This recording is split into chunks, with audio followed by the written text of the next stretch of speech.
हमरा ना पता रहे कि हमार पापा ऐसन जाहिल गवार अनपढ़ के बीच हमके भेज दी हैं। अच्छा हाँ, सरे आम छत पे नाचे वाली हमनी के जाहिल और अनपढ़ कहतिया। सुना, बहुत हो गए तोहार ड्रामा, अब शांत रहा न तो दिखा दे कि जेठान का होली। ओ हेलो, हम कोनो एरू गैरू नत्थु खैरू औरत नहीं की जकरा के तू लोग आपन उंगली पे नचैबा। अरे हो गइल दुल्हीन, बस करा लो। ए दुल्हीन मत लड़ा लो, चुप रहा लो। अरे इतना दिन से बर्दाश्त करता नहीं ना अम्मा जी, लेकिन अभी कपार पे चढ़ के नची है तो कैसे बर्दाश्त हुई? व्हाट, कपार पे चढ़ के नाची तो कैसे बर्दाश्त हुई? हाँ, हमार मन हम जहाँ चाहे वहाँ नाचे। जा तहार घर ना हा कि तू आपन मन मर्जी चलेबू। अरे चुप कर रे, तेहू बोले लगलीस। अरे गांव के लोग सुनिए तो का कहिए। अरे ए बात के लाज कई बड़ी घर की बेटी के होके के चाहिए ना अम्मा जी। एक्सक्यूज मी, हमार घर के बराबरी करे के तू लोगन के कैपेसिटी भी नहीं खे। और वैसे भी हमार पापा तू लोगन के औकात से ज्यादा दहेज एक हाथी देले बाड़े कि तू लोग हमार गुलामी करा। अरे आग लागो ऐसा दहेज में। अरे बाप रे बाप, का करिए दादा, चुप करा सा ना रे। अरे ये दहेज वाली की चुकराई ना अम्मा जी, और इनकर मुँह बा हमनी से गुलामी करावे के। व्हाट, मुँह बा गुलामी करावे के? ई बात ना दहेज लेवे के पहले बोले के चाहत रहे। अरे छुटकी दुल्ही, हम तो हाथ जोड़ता नहीं, चुप कर। अरे काहे सरेआम हमनी के इज्जत में आग लगाओ तभी। अरे अम्मा जी, रवा इकरा सामने काहे हाथ जोड़ता नहीं? अरे दुल्हीन, तेरे सामने हाथ जोड़ता नहीं। तू ही चुप हो जा। माई देखत नहीं के इनका के आपन दहेज के कितना घमंड बा। हाँ, अरे वह दहेज के घमंड में तो पगलाइल बिया। एक्सक्यूज मी, पगलाइल नहीं की। तू लोगन के ना बकबक और बकवास से हमार दिमाग हैंग हो गइल बा।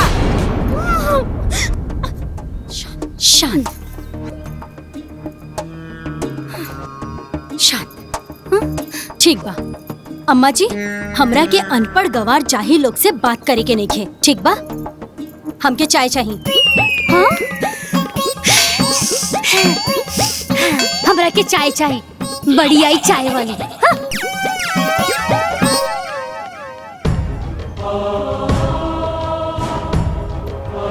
हे भगवान,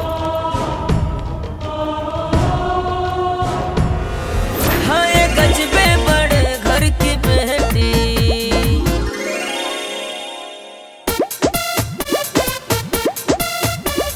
ए बगड़ा सुन। हाँ भैया। हम आगे आगे पानी मारता नहीं, अते पीछे पीछे झाड़ू मरिए, एकदम दबा के मरिए, चकाचक। चला।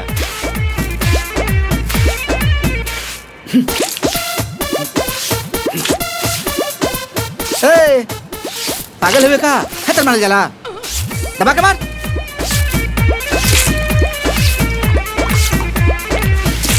क्या बात है, बड़ा दुआर उवार चमकावा तड़ा। प्रणाम चाचा। अरे आयुष्मान बाबा बेटा।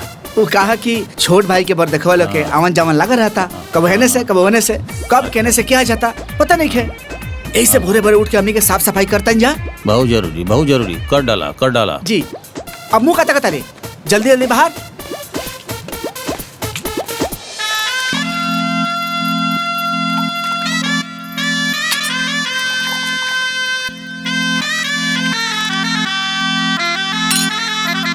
तरी फटाफट हमार पियर का कुर्ता सिल्क वाला निकाल दिया था और ललका पट वाला धोतिया। बाकी बाबूजी, काल वाला कुर्ता तो रहुआ खाली एक घंटा खातिर नु पहनले रहनी। अरे पगली, हम बेटा वाला नहीं है, वो सरकारी बैंक में काम करे वाला बेटा का बाप। तनी झाड़ झुर के रह के न चाहिए।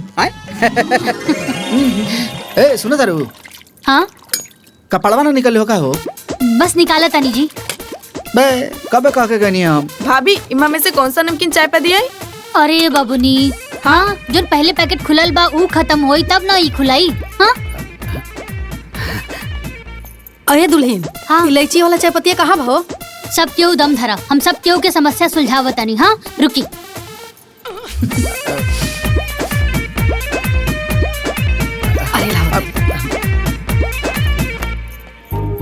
इली, ई बैग में राउर धोती बा, राउर कुर्ता बा, सब कुछ बा। और अम्मा जी, ई बा राउर इलायची वाला चाय पत्ती, और ई रहल नमकीन।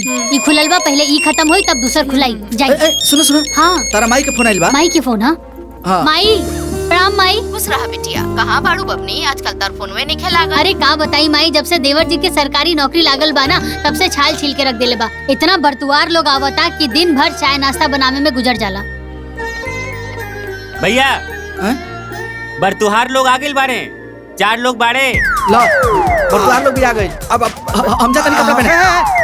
अरे मैं सुनी ना, हम फोन करत तानी बटवार लोग आ गइल बाड़े। अरे बाबूजी अभी ले खड़ा बनी रहुआ, जल्दी जल्दी जाई तैयार होई। अरे बाबूनी जल्दी जल्दी हाथ चलावा, बटवार लोग आ गइल बाड़े। बूझली लाल बाबूजी, 36 गुणगणना बनाता और सबसे बड़ी खुशी की बात तो ई है केहू के 22 गुण बनेला, केहू के 26 गुण बनेला और रहुआ के तो 36 गुण बनाता। तो करी अपन बेटा के शादी खूब धूमधाम से। अरे बियाह कैल कोनो हलवा महाराज, सरकारी नौकरी में बा बेटा हमार, आउ हो बैंके के रोज करोड़ों रुपए गिनेला। कैशियर है कैशियर, रउआ का देब हम का लेब, जब भी फैसला होई तब न बियाह बात होखी। आए ले जाबी ले बोली। अरे लेन देन के बाद तो हम रउआ से कैले नहीं की। देखा गा माँ बाबू, यही गाँव में रघुनंदन के बेटा चपरासी है और त्रिलोकी के बेटा अस्पताल में कंपाउंडर है। लाखों लाख देता डन लोग। बाबूजी हाँ, मदन काका के लड़का रेलवे में स्टेशन मास्टर है। आ चुनमुन काका के लड़का सरकारी कोटा चलावेला। ओकरी तो दुनिया भर के मिला था, भर भर के। अब रउआ लोग बताई हम फुकटा में बिया कह दें? हाँ? अरे महाराज एक बार बिटिया के फोटो तो देख लें। लक्ष्मी बिया लक्ष्मी, आपके घर उजियार हो जाई। अरे महाराज हर बिटिया अच्छा होले, हमार भाई का कौन बा सर्वगुण संपन्न, एक नंबर। अरे सरकारी नौकरी वाला लड़का आजकल मिले तरसन बाबूजी।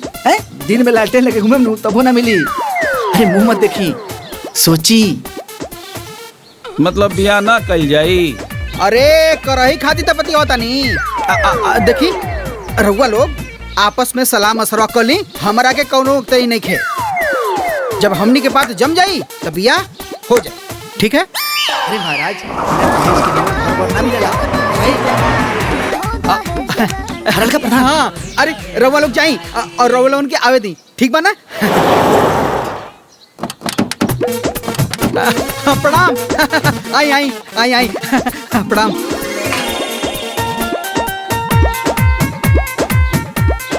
अरे प्रणाम, आई आई। अरे शीतल सुना तारू, जल्दी से चाय नमकीन तैयार कर दा, दूसरा लोग आइल बा। सुना तारू, हरल का प्रधान जी दूसर बार देखो वाले कैल बड़े। हम पहले ही देख ले रानी जी, यही से चाय तैयार बा। तारा मालूम बा मारुति कार से आइल बा लोग, पैसा वाला पार्टी बुझाता। सुनी जी, केहू के आगे ना इतना झुकला के कोनो जरूरत नहीं है। हमार देवर जी इतना लायक बाड़े त लोग तो अइबे जेबे करी ना, आ दुआरी पे भीड़ तो लगबे करी। सही कहता रू तू। एगो बात कही, तू हऊ अनपढ़ लेकिन एकदम बात कर लो पढ़ल लिखल नहीं। का भैया, जब देखा हमेशा भाभी के अनपढ़ गंवार कहेला। अरे बबुनी, अब अनपढ़ बानी तो बानी। तुम्हारी ये बात हमरा बड़ा अच्छा लग रहा। अब चाय दे जल्दी। अच्छा सुनी जी, ई चाय नाश्ता ना जल्दी से बाहर लेके जाई, दुआरी पे हित नाथ के आदर कइल जाला। ठीक कहता रू तू। ली जल्दी से लेके जाई।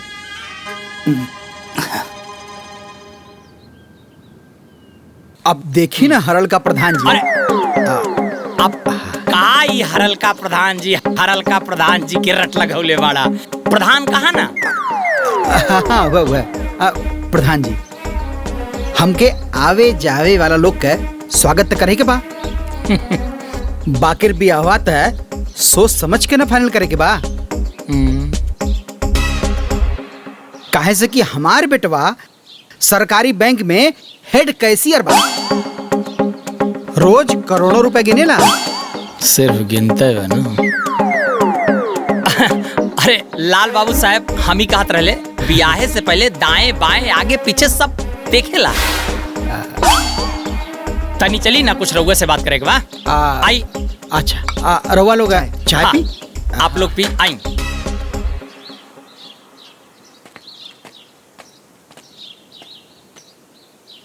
का दहेज दहेज के रट लगौले बड़ा? हाँ का तो दहेज के चक्कर में ठगा जाइबा ना तो सारी होशियारी निकल जाई। मतलब हम अपन लायक बेटा के लायक परिवार खोजता नहीं, तू हमारा के समझाओ तो ना। अरे तुम्हारा लायक परिवार भी होके के चाहिए। मतलब हमार परिवार घटुआ बा? कितना बीघा खेत बा, कितन में मकान बा, चासा बासा दासा बा?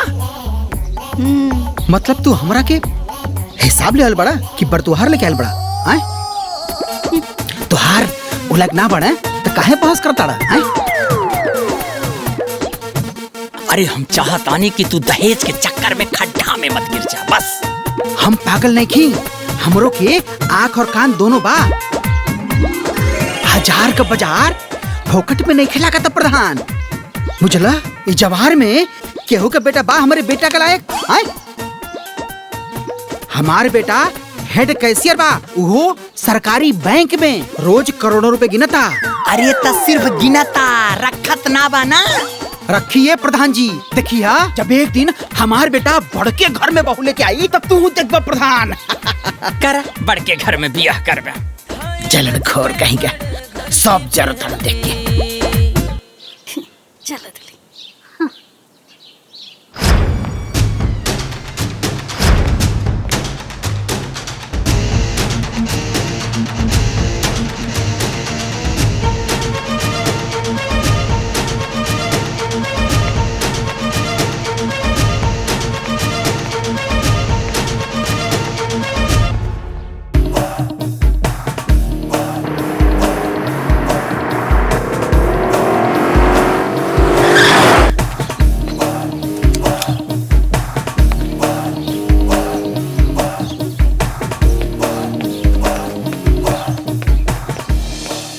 ए माई बड़ा कंजूस रहा सन, पैसे न देते रहा सन।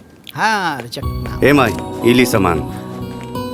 ए काजल, हाँ जाके भैया खातिर चाय पानी लेके आओ तो।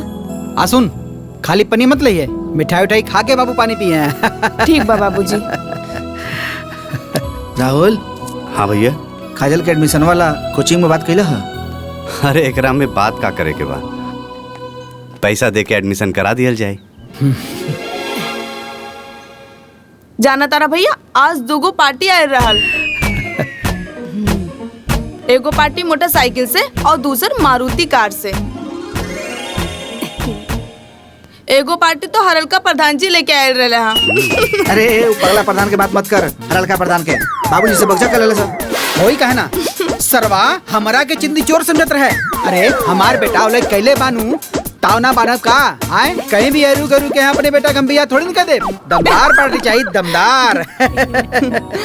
अरे बाबूजी ये सब का तमाशा लगौले बाड़ा। वैसे भी बियाह हमेशा अपन बराबरी वाला में कइल जाला। एकदम बोके हुआ, जब तू लायक बाड़ा तब न द्वार पर दौड़ा था अगुआ लोग। हमने के बुलाओ जाते हैं बाबूजी। अरे जौन लइका लायक ना होले उ तो इतना रंग दिखावेले।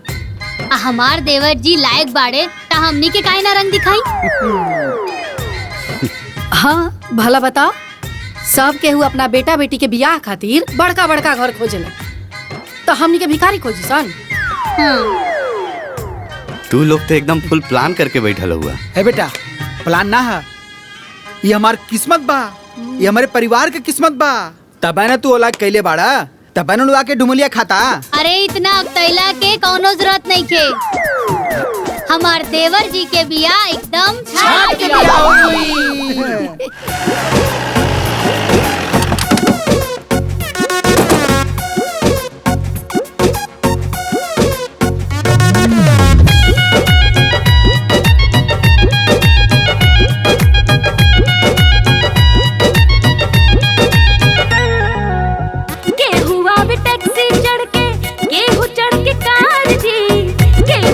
टैक्सी चढ़ के के हुआ भी कार जी, देवर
पूरा गांव संभारे रहा तू लोग, अपना जीत ले।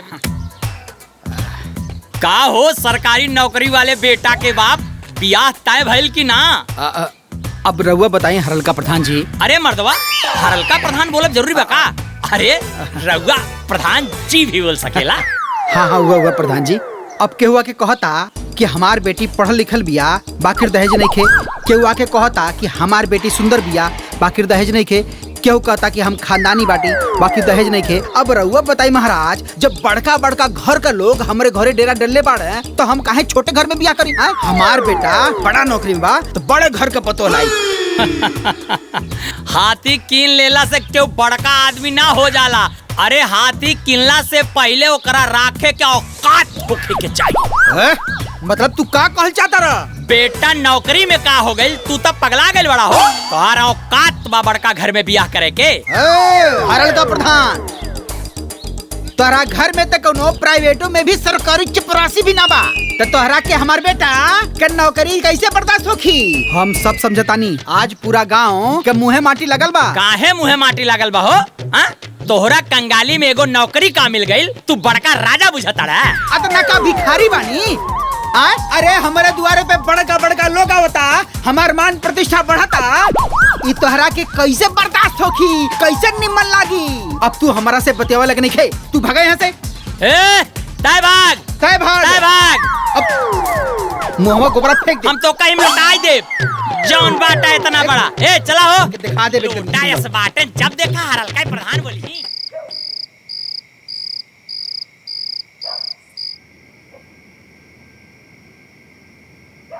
सरवाई गांव वाला हमने के इज्जत बढ़ता तो देख के जरता रसन। का भइल जी? अरे हऊ हरलका प्रधानवा कहता कि हाथी रखे के औकात चाहिए। अरे ससुरा, हमार बेटा जवार में नाम चमकोले बा तो राखी काहे अनार होता?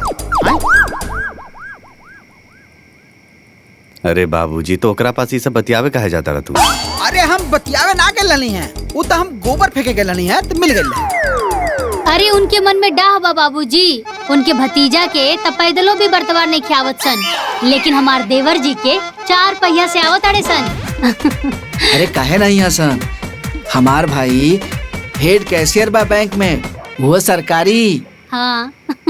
एक मिनट, हम रवा लोग से फिर से कह देता नहीं, रवा लोग कार मोटरसाइकिल देखल छोड़ दी। कौनो भी लड़की देख के ब्याह हो जाओ। अरे कौनो लड़की आई घर बार चूल्हा चौका ये नु देखी। अरे उकामावा तो बड़का घर के लड़कियों आके करी। जब हमनी के दिन दशा बदलता त ते काहे पेच फसावता रे? जब हम सही कहता नहीं तो रवा लोग के उल्टा लगाता। तो जहाँ मन करी वहाँ हमार ब्याह कर दा। अरे ऐसे कैसे देवर जी, जहाँ मन करे तहाँ ब्याह कर दा। अरे रउआ जैसन सुंदर सुशील आ सरकारी नौकरी वाला वर पावे खातिर ना त लोग माटी कोड़ देले। देख ली हाँ, गाँव के सब लोगन के चेहरा पे ना माटी पुज जाई जब हमरा घर में बड़ घर के देवरानी जी आई हैं। तू एकदम सही कहता रू। हाँ। बाबूजी ला फूफा के फोन आयल हा। हेलो पाहुन, प्रणाम पाहुन। खुश रहा। ए लाल बाबू, काल हम एगो तगड़ा पार्टी लेके आवत तानी। हाँ, राहुल के बियाह खातिर। आई स्वागत बा। हाँ, हम समय से आ जाए। हाँ? सुनाओ, पाहुन जी का फोन रहे, कहत रहे तगड़ा पार्टी लेके आवत हमें। देवर जी, हमनी के देवरानी जी ना एकदम छाट के लेके आई।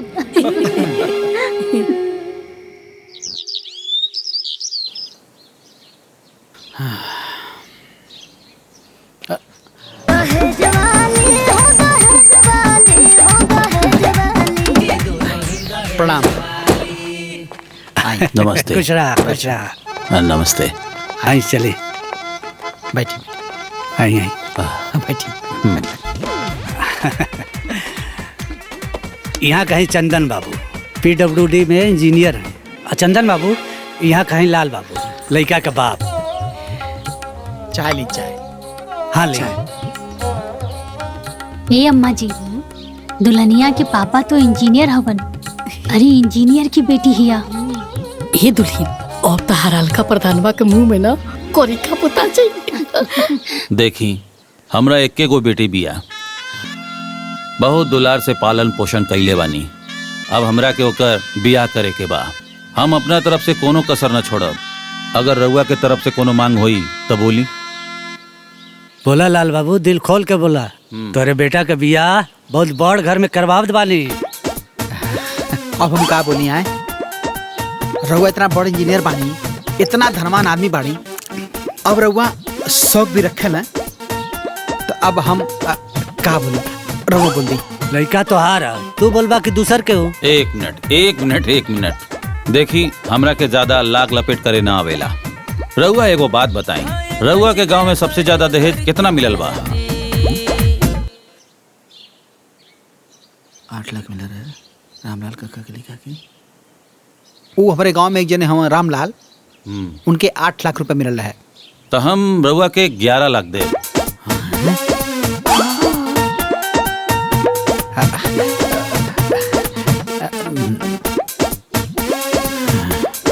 अम्मा जी 11 लाख? हाँ दुल्हीन, एकरे के ना कहल जाला बड़ा का घर, बिना मोगली इतना देता। नगद के बाद ये लिस्ट रही सामान के।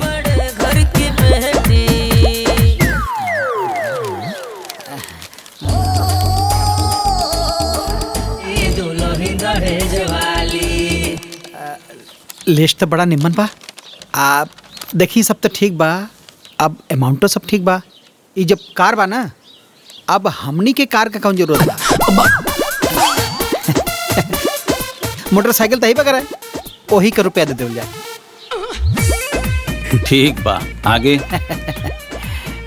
और है कपड़ा धोएला मशीन, हमरे घरे हाथे से कपड़ा खिंचाला, तो उहो के जरूरत नहीं खे वॉशिंग मशीन के, ओहो के आप पैसा दे देवल जाए। ठीक बा, आगे। और फ्रिज तक भी हम मिल ही रहा है। और वैसे भी हम ठंडा पानी ना पीला, काहे से कि हमारा टांसिल बढ़ल बा, तब फ्रिजियो के आप नगद दे देवल जाए। ठीक बा।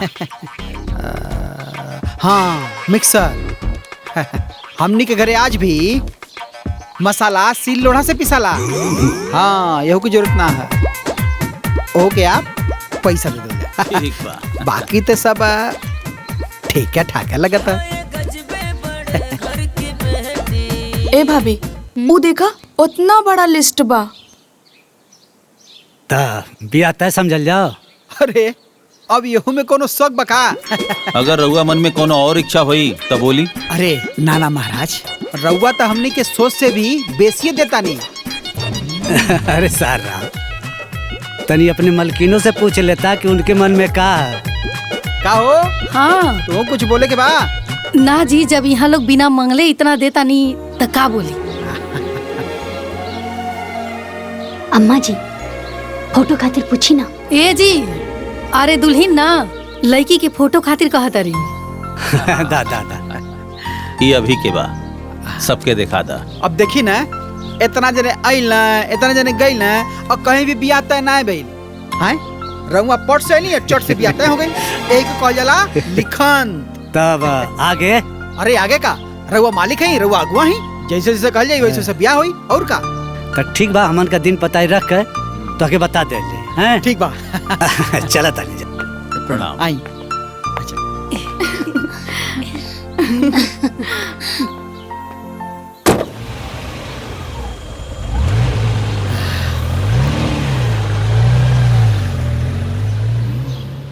ए बबनी, ये देखा, इनमें किस्म किस्म के फोटो बा हमारे होखे वाला देवरानी जी के। देखा देखा देखा, खूबसूरत भी है। ए भाभी, तू तो बड़ा डिजाइनर देवरानी चुनले बारू हो। ये कार बड़ी महंगी लागत है। अरे हमार होखे वाला देवरानी बाड़ी बड़ घर की बेटी बिया, कार बा ओकरा लगे तो कार के साथ फोटो ना खिंचाई का? ए भाभी, ये तो हीरोइनियन फोटो बा। हमार होखे वाला देवरानी हीरोइन नियन ना लागी त के लागी? ए भाभी, हाँ? ये तो गजबे फोटो बा हो।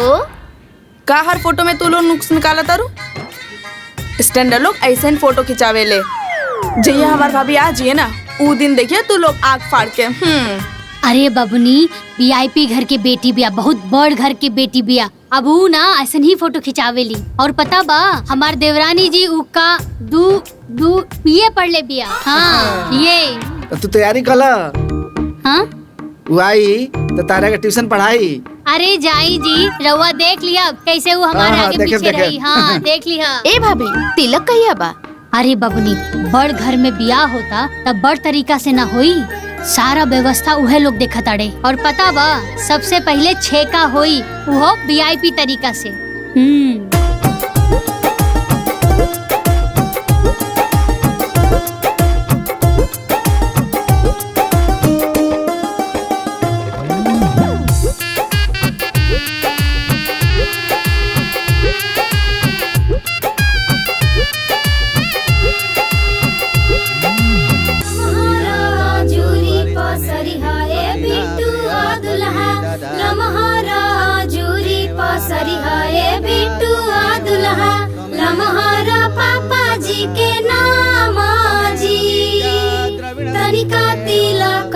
चढ़ई है गुड़िया के पापा हंसी है नगरिया के लोग। हाथ लेकर हाथ जोड़ के प्रार्थना कीजिए। पीतल के बर्तन जब देखेली दुल्हा के। ए चाचा इतना स्टैंडर्ड छेका आज ले हम कभी ना देखनी। अरे तो आज देख ला हैं हमार बेटा ओलाक बानू हैं।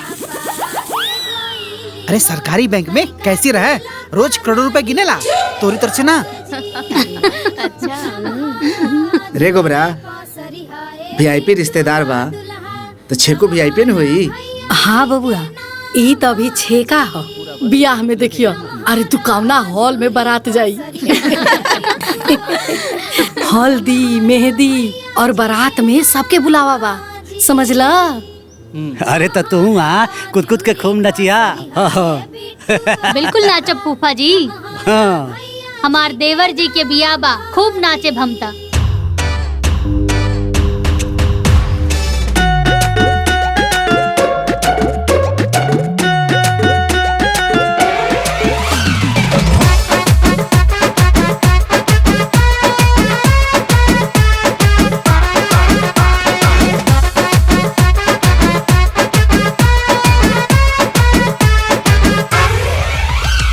हरदी ए सखी हरदी हरदी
अरे चाची ई कौन स्टाइल है हो? अरे बबुआ, बड़का घर में बियाह ऐसा ही न होखेला। बाकी मेहरारू लोग बाराती कहाँ जाइली? अरे पगला हुए का रे, वीआईपी बियाह हो। अब वीआईपी बियाह में मर्द मेहरारू दोनों जाला, बुझाइल? आया स्पेशल बुलाहट बा मेहरारू लोग के, तब ना आइल बा लोग बकलोल। शोर तो बियाह के बाद होई, पूरे गांव में आए भाई, पहले लोगों ने इंतजाम देखा। वाह क्या बात है। बहुत बढ़िया इंतजाम बा। राहुल सजा तारे और कहाँ बड़े 3-3 आदमी सजा होता करे भाई। अरे ऐडी करो बियाह, वीआईपी बियाह, वीआईपी कम बोल। अरे जाए तो ये बाबू, बड़का घर में बियाह होता, दानो दहेज मिलल बा, और तो और लड़की इतना सुंदर मिलल बिया कि देख के तो जियारा जोड़ा गई।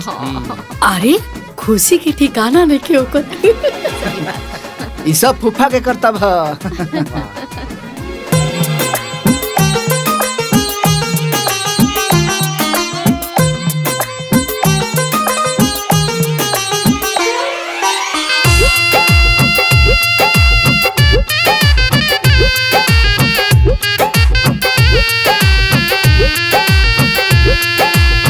धीरे धीरे चलेली बाबा के दुलारी, धीरे धीरे चलेली बाबा के दुलारी, बर देखी मनावा मोहाला जी, बर देखी मनावा मोहाला जी, आज होता बरमाला जी, आज होता बरमाला जी।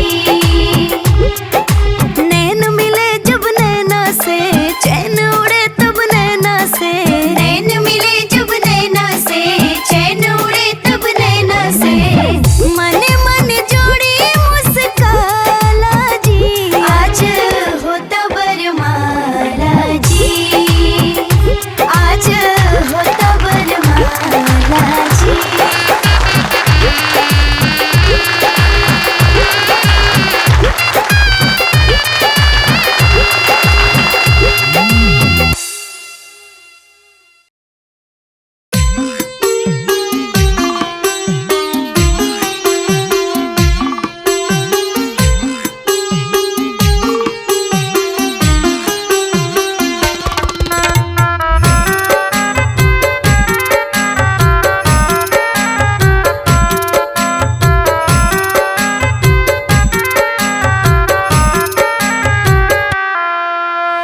आज के रतिया बाबा जागल रहिया, आज सब चोरी हुई हो, आज के रतिया बाबा जागल रहिया, आज सब चोरी हुई हो, सबरे संपत्तिया बाबा बाचल रही है, गौरा बेटी चोरी हुई हो, सबरी संपत्तियां बाबा बाचल रही है, गौरा बेटी चोरी हुई हो, दुआरा पर रखब चौकी धरवाए बेटी, अंगना सिपाही रखब हो, दुआरा पर रखब चौकी धरवाए बेटी, अंगना सिपाही रखब हो, घरवा में हम बेटी पहरा देहब, कहीं बेटी चोरी हुई हो, कहीं बेटी चोरी हुई हो, कहीं बेटी चोरी हुई हो।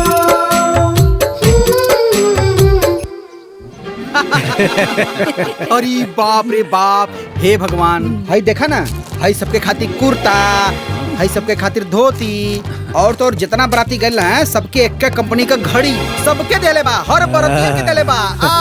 मन प्रसन्न हो गई। ऐसन बियाह कहीं देखने पड़ा लोगन?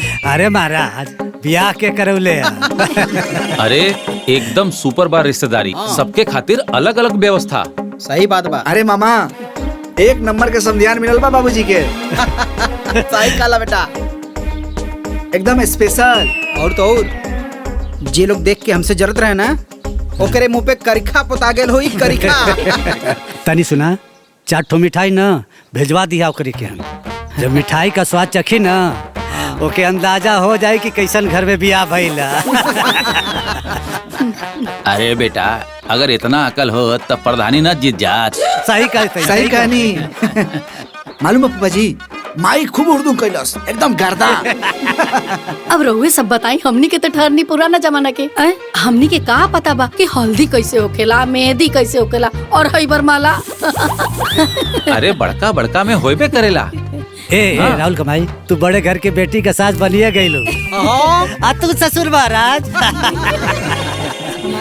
ए काजल। हाँ बुआ। तनी एक गिलास पानी लेके आवा, बड़ा जोर से प्यास लगल बा। ठीक बा लेके आवा तानी।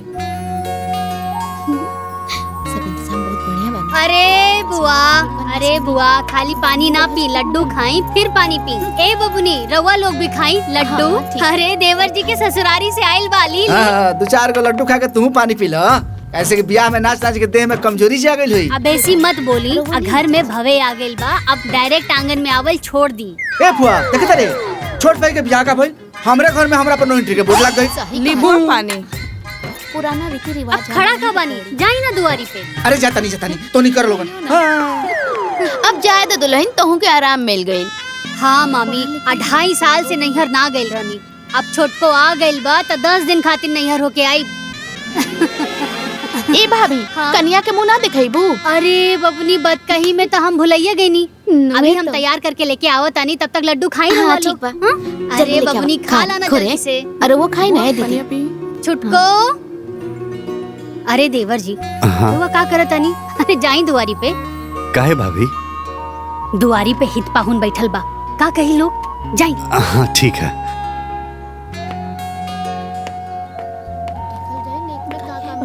हे बुआ वो देखो भैया कुछ कहा तारे। अरे लड्डू उड्डू खा लोगन। हाँ खाई बुआ। ए छुटको सुना ना, जल्दी से तैयार हो जा, गांव के कुछ लड़की लोग आइल बा मुंह देखे खातिर। दीदी मूड नहीं खे।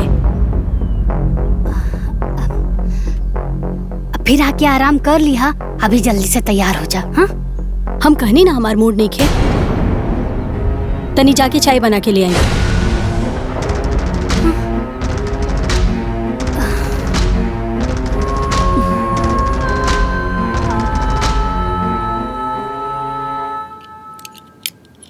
ई का करतनी जी?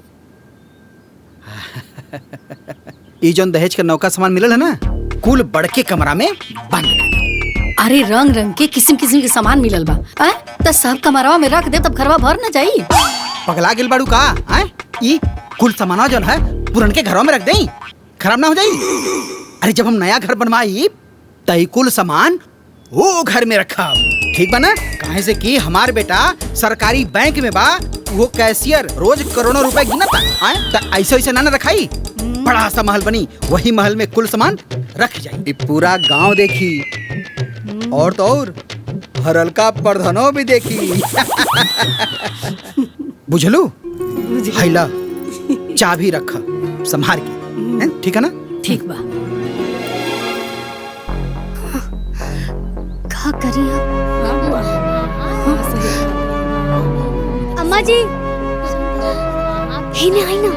हाँ दुल्हन। अरे जल्दी आई।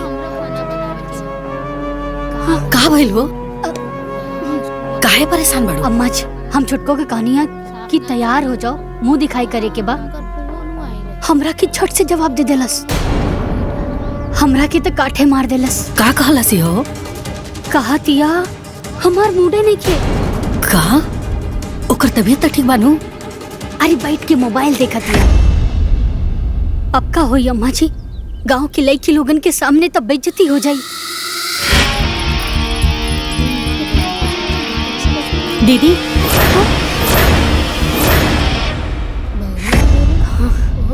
का भइल चाय के? हम कब से वेट करत आनी। थोड़ा जल्दी बना के दे दी। हाँ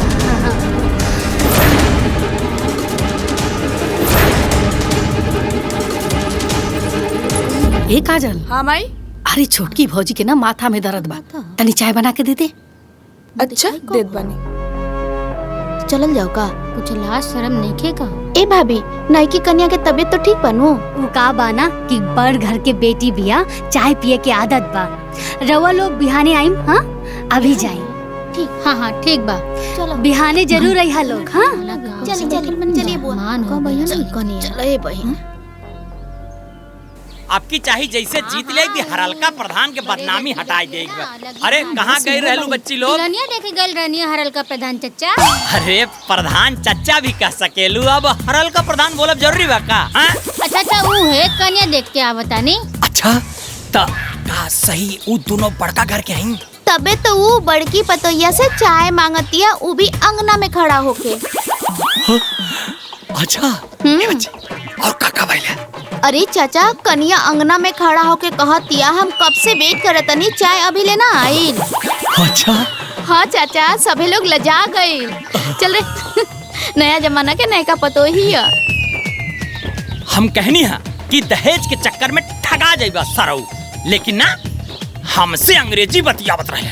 कंजूस मक्खी चूस। बेटा के बियाह में तक दीवार में रंग लगा न पहले, आज तक पपड़ी छोड़ता है?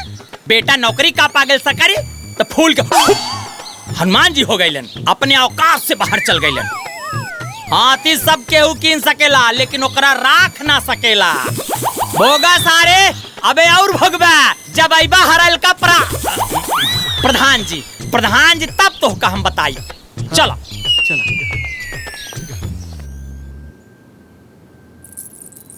दुल्हन, तारा माथा में दर्द बका? नाता ता देह बथत बा का? ना, तारा कोनो शरीर में तकलीफ तो नहीं है? वोट कोनो तकलीफ तो नहीं है, हम एकदम ठीक बानी। बहुते बढ़िया, तू चाय मंगलू है ना, यही से हमनी के ऐसा लागल। ओ ए दुल्हन, वो कहा ना कि घर के सारा रिश्तेदार अभी इजे वालों, हम चाहत रहनी है कि तू चूल्हा पुजाई के रस्म कर दे, तू अब बढ़िया बढ़िया खाना बना के सबके खिला दे, तू तब बढ़िया रही। वोट बढ़िया रही, हम काहे बना के खियाई? उधर आओ रिश्तेदार है ना, तरवा खिलाई। काहे से तू नया दुल्हनिया आयल बाड़ू ना, यही से। दीदी, हमार पापा इतना दहेज एक हाथी तो नहीं खन देले बाड़े कि हम यहाँ आके खाना बनाई, है ना? ताका जे दहेज लेके आवेला वो काम ना करेला का? दीदी, रउआ कितना दहेज लेके आयल बानी उस सब हमके पता बा।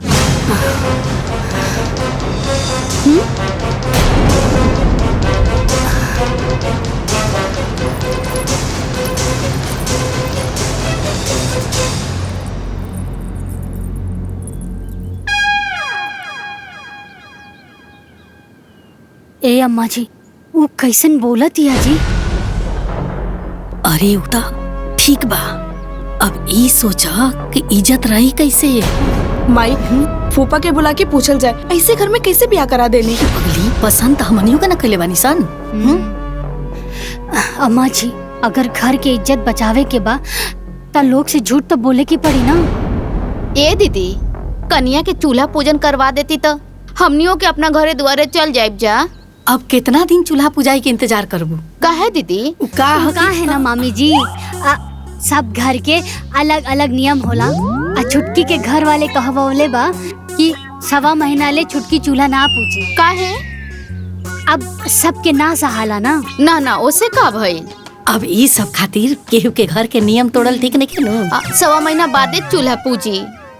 हमनी के तो आना जाना लागल रही दीदी, अब कब ओकरा हाथ से बनवा के खा ले हल जाई। हाँ मामी, 1.25 महीना के तो बातें बा, सब केहू के बुलाई, आ रउआ के भी आई के बा। ठीक बा। अच्छा चलिए चलो।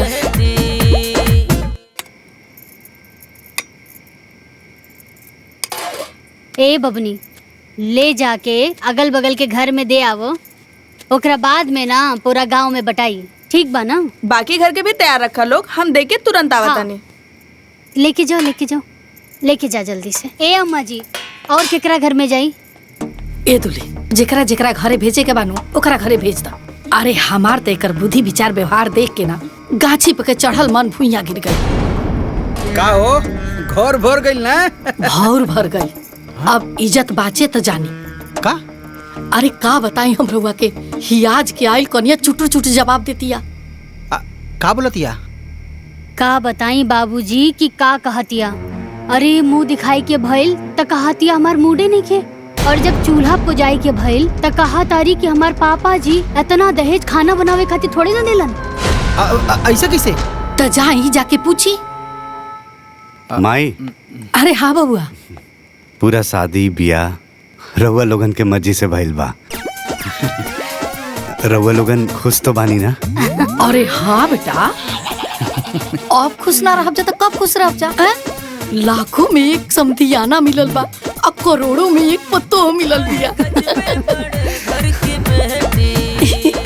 देवर जी हमार देवरानी ना एक नंबर बाड़ी। अरे रवा एजा का करत बानी, जाई जाई आराम करी।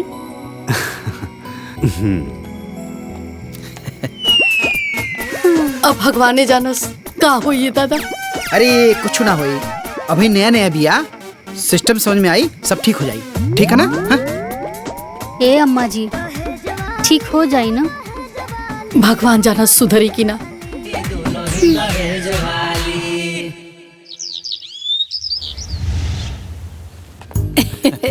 अरे फूफा जी राउर बैग ये नु है? हाँ हाँ ये मामा राउरो बैग रख देते। हाँ बाबू ठीक बा। ए काजल। हाँ माई। अरे उरुमा में दुगो थैली में मिठाई रखल बा, लेके आवता। ये देखी ना, यही नु। हाँ हाँ, एगो फुआ खातिर हा, एगो मामी खातिर। गाड़ी में रख देता नहीं। ठीक बा? इली अम्मा जी। ए लाल बाबू, मोच ऐट के पूरा गांव में घूमिया, तोहरे बेटा का ऐसा घर में बियाह करा देले बानी। अरे भोरही गांव में 4 फेरा लगा के आइल बानी। बहुत फास्ट हवा मर्दवा। अम्मा जी छुटकी के बोल दी पैर छुए के। ए दुल्हन हमरा डर लगता, हम ना बोलो। देवर जी के बोल दी। राहुल सब केहू जाता लोग।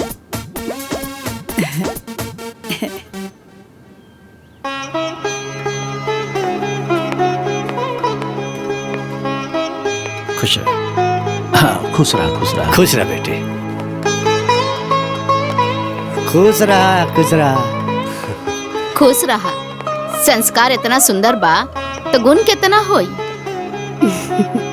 बड़ा नीक बहू मिलल बिया। खुश रह। अच्छा हम जाता नहीं। हाँ ए बाबू कहाँ जाता नहीं? बैंक जाए के बाद छुट्टी नहीं खेनू। ए बाबू तनी छुट्टी मिले तो हमरो के यहाँ आके घूम जा। हाँ मामा जी जरूर। अच्छा अभी हमरा के देर होता, हम जाता नहीं। हाँ ठीक।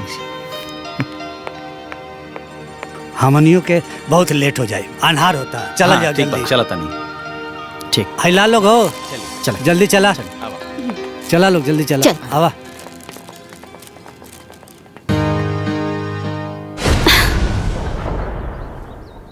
भगवान के दया से सब बढ़िया से हो। पतो बड़ा निमन मिलल बिया, सुंदर सुशील। ठीक बा दीदी। चला तनी। बेटा सब रखा गेल कुल? जी खुश प्रणाम खुश फूफा जी। रहा, खुश रहा, खुश रहा। प्रणाम। प्रणाम मामा। चला जाओ, बैठा जा। नमस्कार बेटा। प्रणाम दीदी। प्रणाम फूफा। प्रणाम मामी। खुश रहा प्रणाम खुश रहा। प्रणाम। चला चला।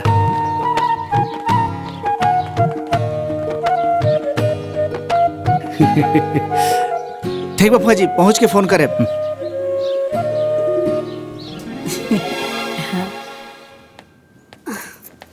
आज सबके विदाई करे में नहाए में लेट हो गेल हमरा। ए दुल्हन। हाँ अम्मा जी।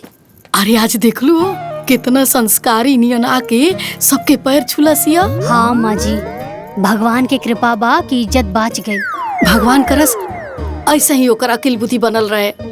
देख लू हाँ, आज भोरे भोरे कैसे नहा धोले लसिया। अरे 2 दिन से ओकर हाव भाव देख के तो मन में बड़ा सदमा लाग रहल है, लेकिन आज ओकर भाव स्वभाव देख के मन के बहुते शांति मिलल है। हाँ। जा जा जाके नहा लो। हाँ अम्मा जी, हम नहा के आवत है।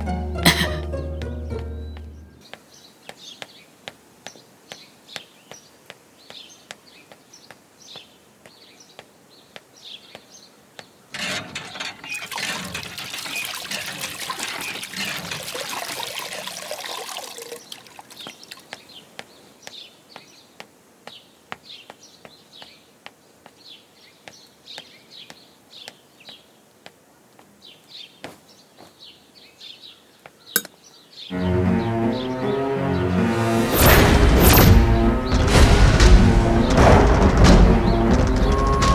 जी, अम्मा जी, अरे हेने आई ना। का भइल हो? हाई देखी। अरे पसारे भुला गइल होई। अरे ई बिना धोले बा अम्मा जी। हाँ रुकी, हम उनका से पूछ के आवतनी। ई कौन चाल है कि बड़ जेठ हो के उनके कपड़ा धोई का? उनके पापा जी के नौकर ना हूँ ना। अरे ऐसा बात नहीं है, हमारे पतो ऐसे नहीं कर सकत। बुझा था उ धोवे खातिर भुला गइल होई। अच्छा ठीक बा, त अब होई का? अरे दुल्हीन हम जाता नहीं ओकरा समझावते ना। चला आवो लोग। आवा लोग मतलब रवा अकेले जाई समझाई ना। दुल्हीन तू हमारे साथे चलबू त तनी हमरे हिम्मत बन रही ना। पक्का बा कि धोए भुला गइल होई। बात तो ऐसे करतानी जैसे बड़का सियार आ गइल हो घरवा में। चली। हाँ चला।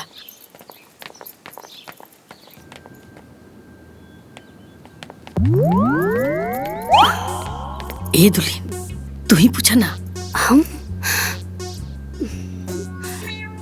छुटको। अरे का भइल? छुटको शायद तू नहा के ना अपन कपड़ा आ सही छोड़ के आ गइलू। अच्छा, अरे दीदी वो धोए खातिर बा। त चल के धोला। हम काहे धोई? हाँ काहे कि राउर कपड़ा हा। अरे ओसे का भइल? हमार पापा हमरा से कपड़ा धोए खातिर, बर्तन धोए खातिर, झाड़ू पोछा लगवावे खातिर, एक खातिर वालों के दहेज थोड़े ना देले बाड़े। अब समझ में आई ना? हाँ। का समझ में आई? अरे दुल्हीन तार पापा इतना दहेज एक दिन थोड़े ना दिले बने। तू आके जा कपड़ा धो काम करा। छुटको ता फिर तहार कपड़ा के धोई? ला रवा लोग। जेठानी को टेंशन ये दे रवा लोग। ठीक ससुरा वालों को भाव नहीं दे। अरे बाप रे बाप, अब का करी? ए दुल्हीन बुझाता के एकरा माथा पर भूतवा चढ़ गइल। दादा देख लू सुटुर सुटुर जवाब देतिया। आज भैया के आवेदा इनके नाटक सब बताई हम। चुप कर, मारा वैसन थप्पड़ ना मुंहे लाल हो जाई। इजुन करत आरी ओकरा के बतावल ना जाई। ए बबनी, अगर हमनी के बताइब सन ना तो हमनी के 4 गो सुनब भी सन। वो तो कहता रहलन है कि अपनी बराबरी के परिवार में रिश्ता करे के, लेकिन हमनी के ना भूत चढ़ल रहे बड़का घर में रिश्ता करावे के। सही कहता रुए दुल्हीन। अरे हमनी के अपने जाल में अपने फंस गइल बन जा। तो इनके कपड़वा के धोई। ए बेटा उ तोर बड़ भौजाई ही है ना, तू ही धो दे। हम ना धोए। जय दलो हम ही धो दे। अम्मा जी रिश्ता तय करावे में हमहू तो रहनी ना। रउआ रहे दी, हम धो देतानी।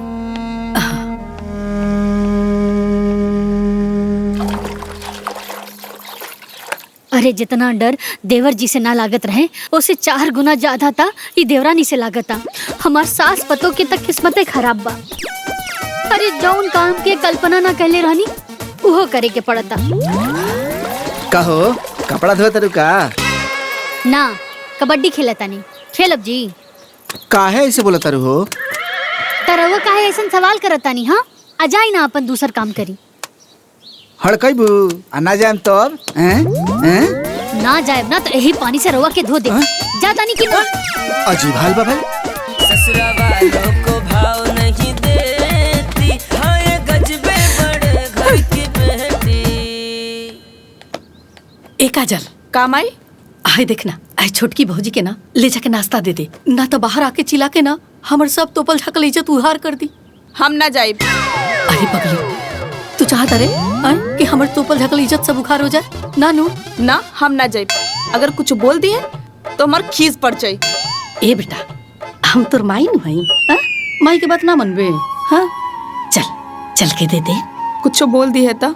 अरे हम बनी नु काहे बोली है? हमू चलतन तोरा साथे। चल चल चल चल। अरे चल चल चल हम बनी नु चल।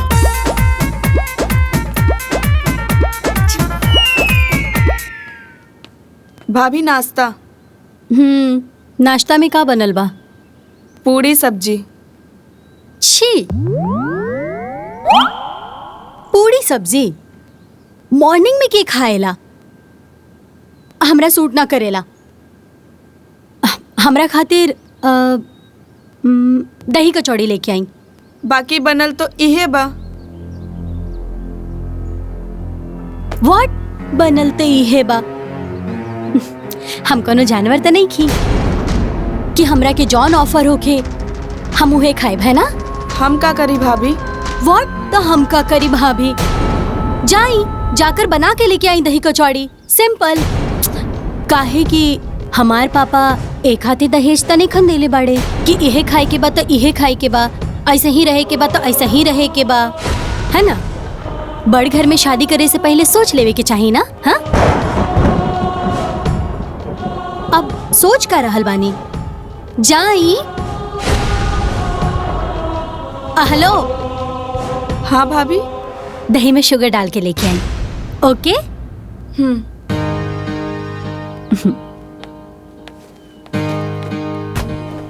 इहे से हम ना जात रहे नेहा। ते सुन ली है ना कैसे बड़बड़ करत आरी? खाए चाहे भाड़ में जाए। जाए दा बेटा, जाए दा। ए बेटा चल, आटा में ना तनी मोइन डाल के 4 गो कचौरी छान दे ताकि उ नाश्ता कर लेवे। हम ना बनाई। का भइल अम्मा जी? तू महारानी खाती पूरी सब्जी नाश्ता भेजले रहनी है और महारानी के दही और कचौड़ी चाहिए, वो शुगर डाल के। हाँ? अरे काहे बात के बतंगड़ बनैले बड़े हैं? 4 गो कचौड़ी के ना बात बा, छोड़ दे, जाए दे, हम जातनी बना देतनी। अब अम्मा जी यह आदत राउर खराब बा, हर काम अपने करे चल देतानी। अरे दुल्हीन त का करी? अरे 4 गो कचौड़ी के ना बात बा, ओकरा के ना दियाई तो बिना नाश्ता के रह जाई। हम बना देतानी। बड़ घर के बेटी ना आ गेल, कपार पे पहाड़ आ गई बा।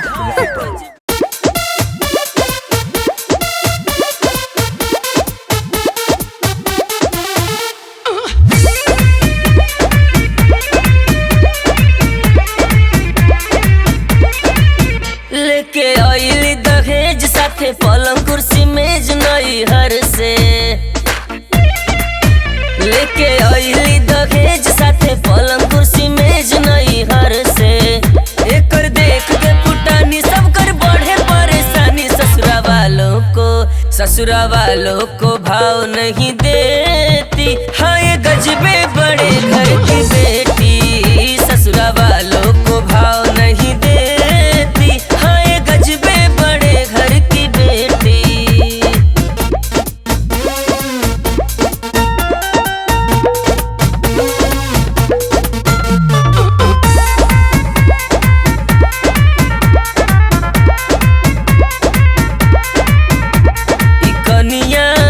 घर भर के ना तुम दम करे हो। कनिया हर बात पे सबके तंग करे हो। कभी छोला भटूरा चाउमीन तो कभी पास्ता मांगे। कभी पेड़ा बर्फी समोसा तो कभी खास्ता मांगे। बात किसी की ना माने वही करे जो ये ठाने। सास ननद को सीरियस न लेती। हाँ ये गजबे बड़े घर की बेटी। ससुरा वालों को भाव नहीं देती। हाँ ये गजबे बड़े घर की बेटी।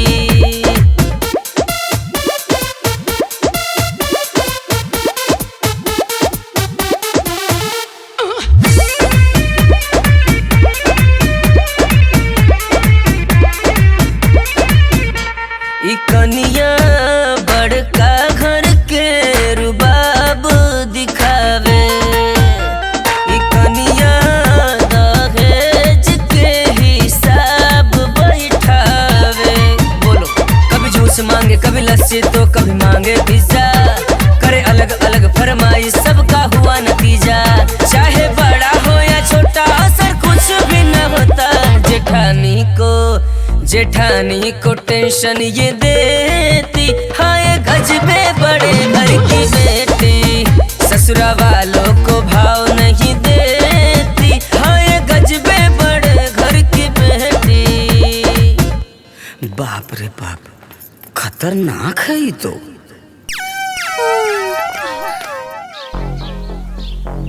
हमनिए के घर भर के माथा पर 7.5 चढ़ रहा कि बड़का घर में बिया हुई। अरे तो करे पता रहा बड़का पतो ना आफत आ जाई आफत। सब केहू के नौकरानी बना के रख ले बाड़ी, हर बात पे अपने पापा के दहेज के धोस दिखावतिया।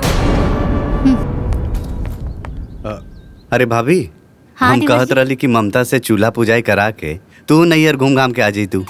हमके देवरानी जी के छोड़ के जाए के मने नहीं खे करत। अच्छा, अरे वो कहा है कि वो दिन भर मोबाइल चलावत रहली है, तो तू लोग ओकरा से कुछ काम करावा लो ताकि मिक्सअप हो सके। वो तो बेचारी कहत रहलिया कि ए दीदी का काम करे के बा, लेकिन हमनी के मना कर देनी हसन।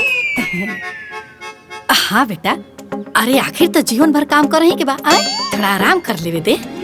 ठीक बा, ते सास उपतो जैसन तोर मर्जी।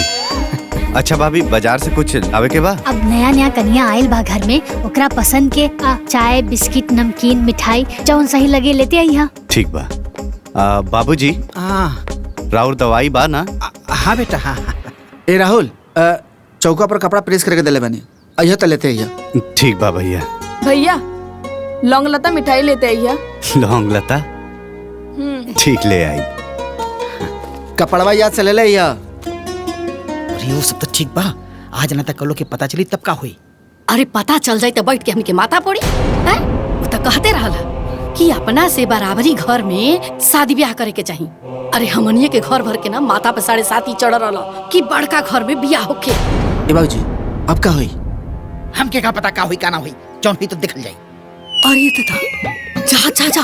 अरे ये दुल्हन, अरे ओकरा नाश्ता ले जाके दे दो, ना तो फिर बाहर निकल के चिल्लाए लगी, हंगामा खड़ा कर दी। ठीक बा अम्मा जी। रुका जल्दी। अच्छा ठीक बा, तू नाश्ता पानी करवा तनी, हमने के सोसाइटी जाके आवा तनी। चले जाई। ठीक।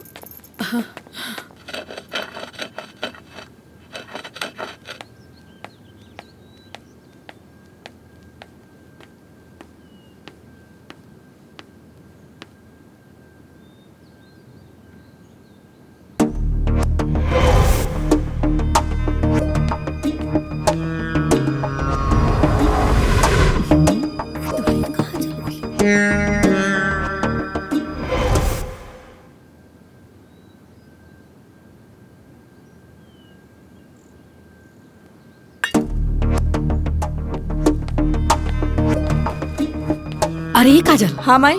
छोटकी भाभी के देखले हा कहाँ बाड़ी? हमके का पता कहाँ बाड़ी? हमेशा उल्टे बोलत रहेले। ए बड़को, छोटकी के देखलू हा? ना अम्मा जी। ए चाची, छोटकी भौजी ऊपर नाचा तारी। का? हाँ। ए बड़को, अरे का करे लागल को? में घंटी हिलावे पड़े।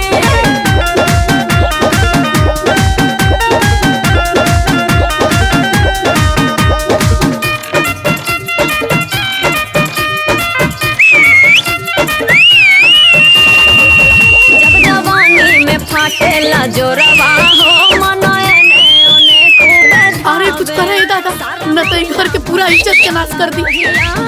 जब बुढ़ाई के दिन आज बमस्ती तो लूटला जमक। अरे बंद करा अपनी नाटक, बड़ घर से यह कुल सीख के आइल बाड़ू, लाज शरम कुछ है नहीं खे। छत पे खड़ा होके ऑर्केस्ट्रा नियन नाचताड़ू। ओ हेलो, एमे प्रॉब्लम का बा? अरे पगलेटिया, छत पे नाच के पूरा गांव के तमाशा बनल बड़े, कहत अरे प्रॉब्लम का बा? लौकत नहीं के घर के चारों तरफ तमाशा लागल बा। शट अप, हमरा से अननेसेसरी बात एकदम ना होके के चाहिए। हाँ? और वैसे भी लोग से हमके का करे के बा? हाँ? हम अपन काम करत नहीं, बस बात खत्म। अरे काम ना हई, हाँ? इज्जत के तिलांजलि है, प्रतिष्ठा के नाश है, बुझात नहीं खे का? हेलो, हमरा के रउआ नियन अनपढ़ औरत से लेसन लेवे की जरूरत नहीं खे। और वैसे भी हमार पापा एक हाथी दहेज नहीं खन देले बाड़े कि तो लोग जैसन आलतू फालतू लोग के बात सुने। फालतू में आके दिमाग खराब कर देली, रील के सत्यानाश हो गई। अब हटी।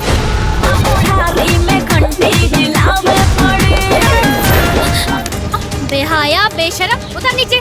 चल उतर नीचे, उतर नीचे, उतर नीचे, चल उतर नीचे, उतर नीचे। ढेर दिमाग खराब हो गई भाई। तारा? भागा यहाँ से, यहाँ तमाशा लगल बा। भागा यहाँ से, भागा। चलो भौजाई के संभाला, हमनी के कहा तमाशा देखत नहीं जाए। हमरा ना पता रहे कि हमार पापा ऐसन जाहिल गवार अनपढ़ के बीच हमके भेज दी हैं। अच्छा हाँ, सरे आम छत पे नाचे वाली हमनी के जाहिल और अनपढ़ कहतिया। सुना, बहुत हो गल तोहार ड्रामा, अब शांत रहा न त दिखा देब की जेठान का होली। ओ हेलो, हम कोनो एरू गैरू नत्थु खैरू औरत नहीं की जकरा के तू लोग आपन उंगली पे नचैबा। अरे हो गई ला दुल्हीन, बस करा लो। ए दुल्हीन मत लड़ा लो, चुप रहा लो। अरे इतना दिन से बर्दाश्त करतानी ना अम्मा जी, लेकिन अभी कपार पे चढ़ के नची है तो कैसे बर्दाश्त हुई? व्हाट, कपार पे चढ़ के नाची तो कैसे बर्दाश्त हुई? हाँ, हमार मन हम जहाँ चाहे वहाँ नाचे। जा तहार घर ना हा कि तू आपन मन मर्जी चलेबू। अरे चुप कर रे, तेहू बोले लगलीस। अरे गांव के लोग सुनिए तो का कहिए? अरे ए बात के लाज कई बड़ी घर की बेटी के होके के चाहिए ना अम्मा जी। एक्सक्यूज मी, हमार घर के बराबरी करे के तू लोगन के कैपेसिटी भी नहीं खे। और वैसे भी हमार पापा तू लोगन के औकात से ज्यादा दहेज एक हाथी देले बाड़े कि तू लोग हमार गुलामी करा। अरे आग लागो ऐसन दहेज में। अरे बाप रे बाप, का करिए दादा, चुप करा सना रे। अरे ये दहेज वाली की चुकराई ना अम्मा जी, और इनकर मुंह बा हमनी से गुलामी करावे के। व्हाट, मुंह बा गुलामी करावे के? ई बात ना दहेज लेवे के पहले बोले के चाहत रहे। अरे छुटकी दुल्हन, हम तो हाथ जोड़ता नहीं, चुप कर। अरे काहे सरेआम हमनी के इज्जत में आग लगाओ तनु? अरे अम्मा जी, रवा इकरा सामने काहे हाथ जोड़तानी? अरे दुल्हन, तेरे सामने हाथ जोड़तन, तू ही चुप हो जा। माई देखत नहीं के इनका के आपन दहेज के कितना घमंड बा। हाँ, अरे वह दहेज के घमंड में तई पगलाइल बिया। एक्सक्यूज मी, पगलाइल नहीं की। तू लोगन के ना बकबक और बकवास से हमार दिमाग हैंग हो गइल बा। शांत शांत, ठीक बा। अम्मा जी, हमरा के अनपढ़ गवार जाहिल लोग से बात करे के नहीं खे, ठीक बा? हमके चाय चाहिए। हाँ? हमरा के चाय चाहिए, बढ़िया ही चाय वाली। हाँ?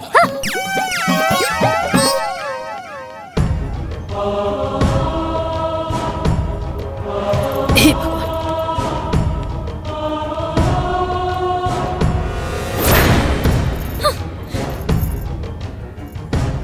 हम का करिए दादा?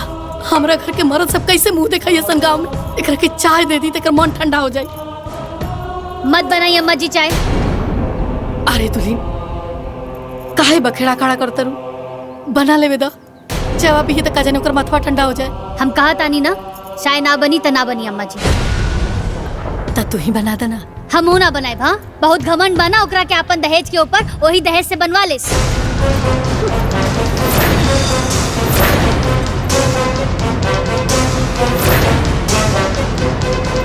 हाँ? का कहनी? Repeat it again. ओह अनपढ़, अब फिर से कहीं था? कहनी हो कि तोहर पापा हमनी के ऐजा नौकर नहीं रख ले। अरे दुल्हीन, काहेला टेंशन खड़ा करता रू लोग? एक कप चाय के ना बात बा? एक बूंद भी चाय ना मिली अम्मा जी, बहुत घमंड बना इनके दहेज के, वही दहेज से बनवा लेस। अम्मा जी, हम अनपढ़ लोग से बात नहीं की कल चाहत, बस ये बताई चाय मिली कि ना मिली? अम्मा जी, हमू बता देता नहीं, ए घर में ना केहू केहू के नौकर ना हा, चाय ना बनी ता ना बनी। अच्छा हाँ ठीक बा, तो आज तू लोग के औकात दिखावा तनी। आज सबके क्लास लगवाई, देखिया बड़ी आई दहेज वाली। हमरा से पंगा ले ले बाड़ू ना, चाय पी दिखावा तनी। चाय ना बनी त ना बनी। हे भगवान,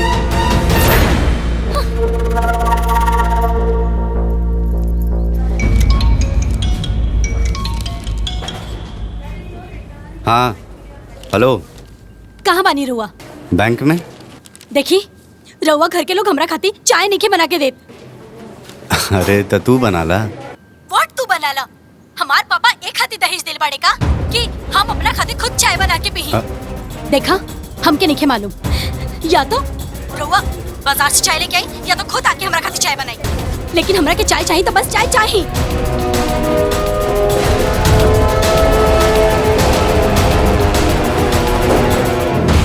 बाबूजी, गांव समाज में बहुत बेइज्जती होता, कुछ समझ में नहीं आया। ले आगे ले। बाबूजी का भइला? भैया घर से फोन आयल रहे, का बात बा? ते काहे चिंता में बाड़ी माई, उनकर मेरा रू है ना, पूछेलस। का बात बा माई? का बताइए बेटा, हमने के अपना गलती के सजा भुगता नहीं जा।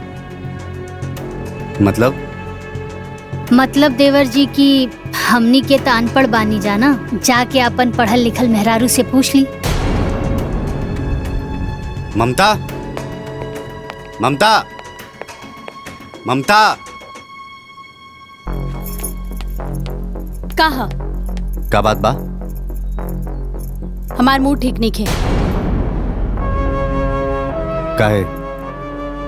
ई बताई, हमार रील वील बनावे से ई लोगन के का प्रॉब्लम बा? अरे रील वील ना बनत रहे, छत पे खड़ा होके ऑर्केस्ट्रा के डांस चलत रहे। का बाजू में खड़ा बाड़ी पूछ ली ना। हाँ बनावत रहनी ता। अरे गांव के लोग अपना छत पे खड़ा होके सीटी मारत रहला। अभी भी शर्मी पे केहू बोली ना का? Shut up. Shut up you illiterate woman. I don't want to talk to a fool like you. You shut up, shameless woman. Even I don't want to talk a crazy woman like you. I am done with this word illiterate. What do you think? You are more educated than me in this house? Listen, I am more educated than you. Did you understand? अरे तोहरा से ज्यादा ही घर में पढ़ लिख के आई नहीं, लेकिन अनपढ़ बन के रहनी ताकि हमार कम पढ़ल लिखल पति के मन में हीन भावना ना आवे।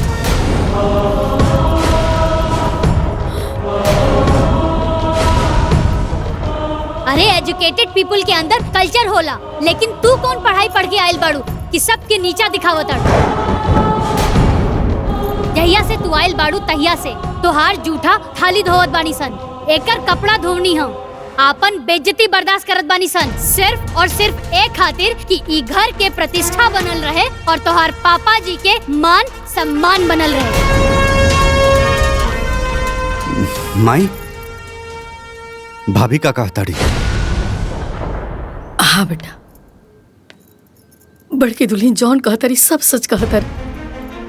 अरे मुंह दिखाई से मना कर देली, चूल्हा पुजाई से मना कर देली, रोज नया नाटक इनकर, हमने के हर नखरा इनकर झलत रहनी जा, हर बेइज्जती साथ रहनी जा, ताकि इनका मन में शांति मिल जाए। लेकिन तब अरे तो ये बात तू लोग आज तक हमरा के बतावलू काहे ना? डर से बेटा, डर से। काहे से तू मना करत रहला ना कि बड़ घर में बियाह मत करा, लोग अपना बराबरी में बियाह करे के चाहिए, लेकिन हमने के तार बात ना मनी जा। अरे हमने के का पता रहे कि ऐसा बड़ घर से विपत पतो उतार ले जा। ओ हेलो, का विपत पतो? हाँ, का विपत पतो?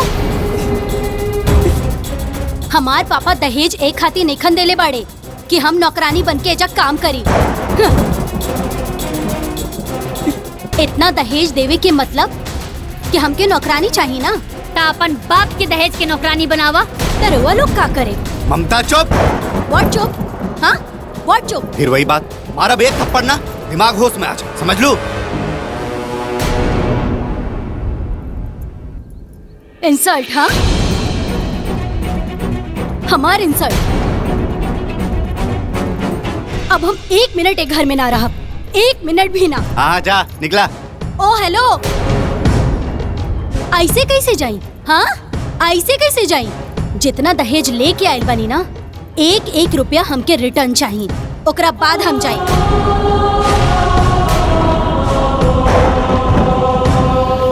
डन।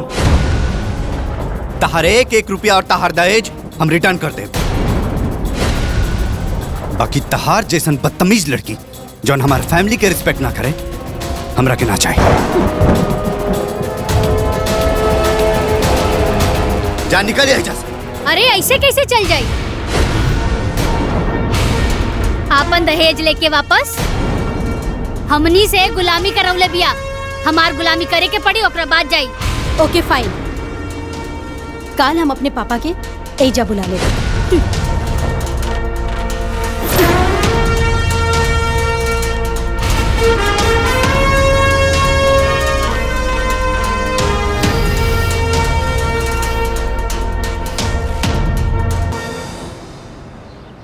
का खरीदे के बा? एक ठो झुमका खरीद दे अरे हम। झुमका तो एक ठो खरीदले हाँ। रहनी ना पिछला महीना तो खरीद दे अपना फिर से। अरे तू हो ना।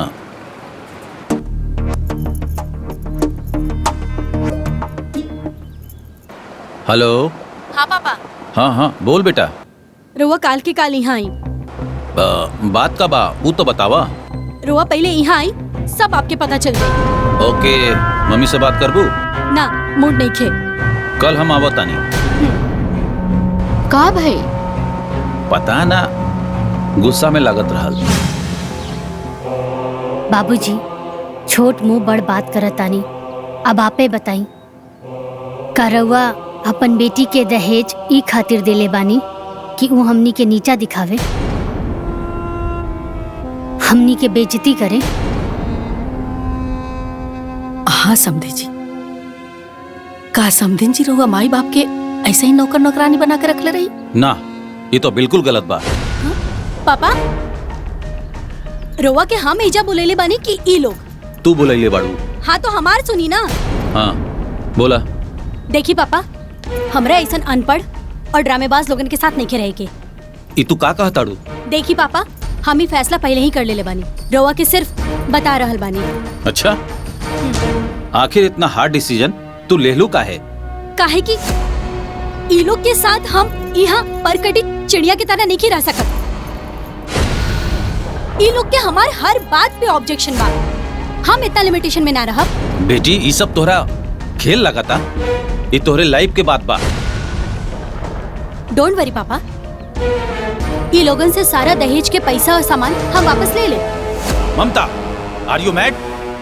रिलैक्स पापा, देखी हम ही फैसला कर चुकल बानी और अब हमार फैसला चेंज नहीं हो सकत बस। अरे बाबू रउआ कुछ काहे बोलत नहीं की? हमरा इनका फैसला से कौनो एतराज नहीं किया। पूरा लाइफ बर्बाद हो जाई। ये पागल लड़की के समझ में नहीं आवत। व्हाट लाइफ बर्बाद हो जाई? हाँ व्हाट लाइफ बर्बाद हो जाई पापा? यहाँ रह के भी कोनो आबाद नहीं खे। बस 1 महीना के बाद बा ये लोगन के एहसान उतारे के बाद, और 1 महीना के बाद रउआ बस गाड़ी लेके आ जाइहा। ऐसे ज्यादा बात हमके नहीं करे के बाद बस। रउआ लोग हमरा के माफ कर दी, हम बहुत शर्मिंदा बानी।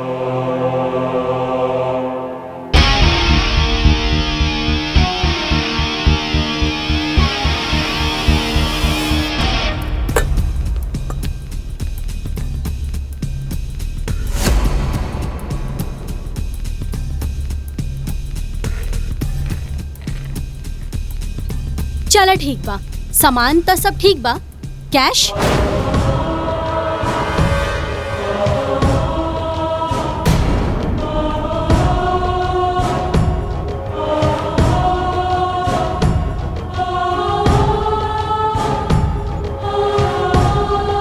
कौनो भी फैसला करे से पहले 10 बार सोच ला, ताकि तोरा के बाद में पछतावे के ना पड़ी। Whatever.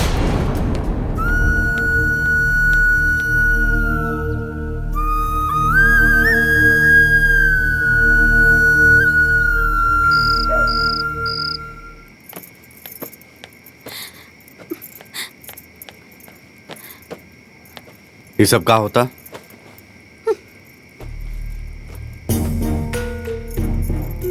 ड्रामा मत करा, समझ लो। बिछावन हटा के काहे सुतल बाड़ू? काहे कि हमार पापा के दिहल नहीं खे, और काहे सोती हम राउर घर के बिस्तर पे? हमके ना चाहिए केहू के एहसान। तारी है बचकाना हरकत की वजह से बात यहाँ तक पहुँच गई। व्हाट बचकाना? हाँ व्हाट बचकाना? पहले ई बताई हमरा के कि के बा हमरा से ज्यादा एजुकेटेड है घर में? हाँ के लेके आयल बा हमरा से ज्यादा दहेज है घर में, या के बा हमरा से ज्यादा बड़ घर के ए घर में? बताई। तारा ई बात के बहुत घमंड बा ना? यस बात बा। पछताइबू, एक दिन तू बहुत पछताइबू। ओ हेलो, हमके सब पता बा कि जॉन हमार खिलाफ एक घर में टीम बाजी हो रहल बा ना, ओकर एगो प्लेयर रहुआ बानी। लेकिन बहुत दिन ना, बस कुछ दिन के बाद बा। ओकरा बाद नमस्ते टाटा बाय बाय।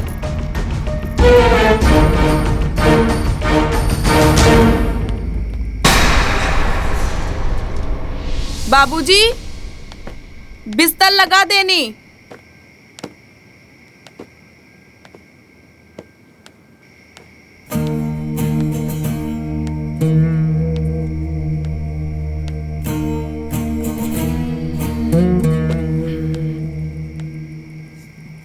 लीजिए पानी पी ले।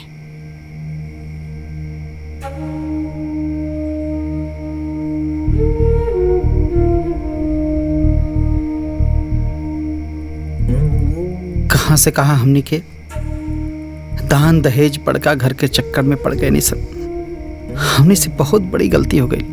बाबूजी भैया ठीक कहत रहे है ना कि शादी अपने बराबरी में होए के चाहिए, लेकिन तू ही न डांट देले है ना। यह नु हम हमारे कपारे पे भूत सवार रहे। ए जी अब समझ में आवता हल्का प्रधान जी ठीक कहत रही। बताई ना हमनी के परिवार के प्रतिष्ठा गांव में गई अलग, हमनी के पूरा परिवार दुखी बा अलग, हमार बेटा दुखी बा अलग। कुछ हो ठीक नहीं होगा जी, कुछ हो ठीक नहीं होगा। देखा वही जब बड़की बहू इतना पढ़े लिखने के बाद भी अनपढ़ बन के रह ली। एगो इहो संस्कार होला। रहुआ एकदम ठीक कहता नहीं।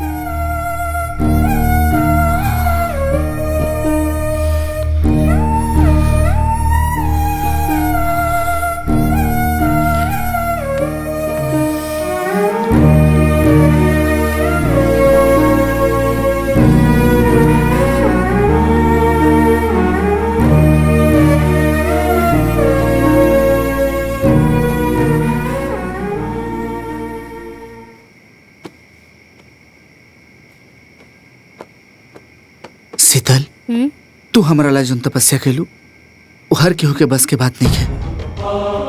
अरे कौन औरत अपना पति के मान सम्मान खातिर पढ़ल लिखल होके भी और बार बार अनपढ़ होके के ताना भी सही। यहाँ तक कि हम बहुत तरह के कितना बेर ताना देनी। शीतल हमरा के माफ कर दिया। अरे ये हाथ जोड़ के हमार इतना साल के तपस्या के माटी में काहे मिलावत बानी जी। ऐसन मत करी। तू ऐसन काहे कैलू शीतल? जब हमनी के बियाह तय भइल रहे तब माई बाबूजी के मन में यह चिंता रहे कि दामाद जी कम पढ़ल लिखल और बेटी ग्रेजुएट। कहीं ई बात के लेके दामाद जी के मन में हीन भावना आ गई त जीवन बहुत मुश्किल हो जाए।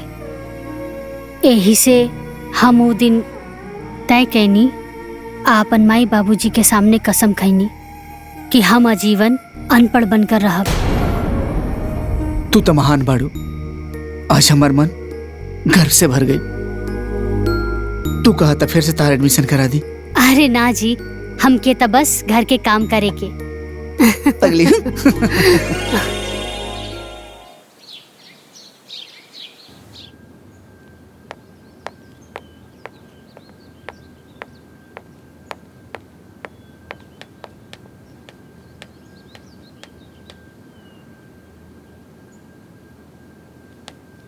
अरे ओ बड़े घर की बेटी, अरे ओ बड़े घर की बेटी, अरे ओ दहेज वाली, याद बा ना कि आज चाय तोहरा के बनावे के बा। Get out, get out.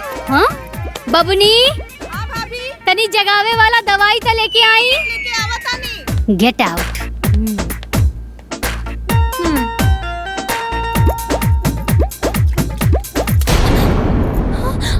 What is this? मतलब व्हाट इज दिस? समझ में नहीं के आवत कि व्हाट इज दिस? हमनी तोहरा के चाय 10 बजे बना के नानू देवत रहनी। हाँ टाइम देखा 10 बज गइल बा। हमनी के चाय चाहिए। अरे अरे अरे इतार पापा के दिहल ना हा कि जौन बुझाई ऊ करबू। ये हमार भैया के कमाई कहा, तो प्लीज प्यार से, एकदम प्यार से। और 10 चाय जल्दी। देख ले। चलो चलो। दिला बड़ा न खड़ीले जैसे माचिस कतले रहे गुस्सा में हाजी ना गुस्सा में केहू सभे झट से वाझुरानी केहू सभे झट से वाझुरानी हरदम आप सतले बोझाले दुल्हन दहेज वाले। अरे अरे अरे ए बड़े घर की बेटी, ई सब तोहार बाप के दहेजवा ना हा। हाँ ए पर अपन गर्मी मत दिखावा। ई सब सामान हमनी छोट लोग के हा, तनिक आराम से चाय बनावा। हे भाभी। हाँ बबनी बोला। बड़ घर के बेटी के हाथ के चाय के स्वाद कैसन होला जी? हाँ 1 मिनट में पता चल जाए बबनी। अब चाय बनता है बा त देवर जी के बोल दा कि पी के जइहे। ए छोटका भैया चाय बन गइल, पी के जइहा। चला हो चलो।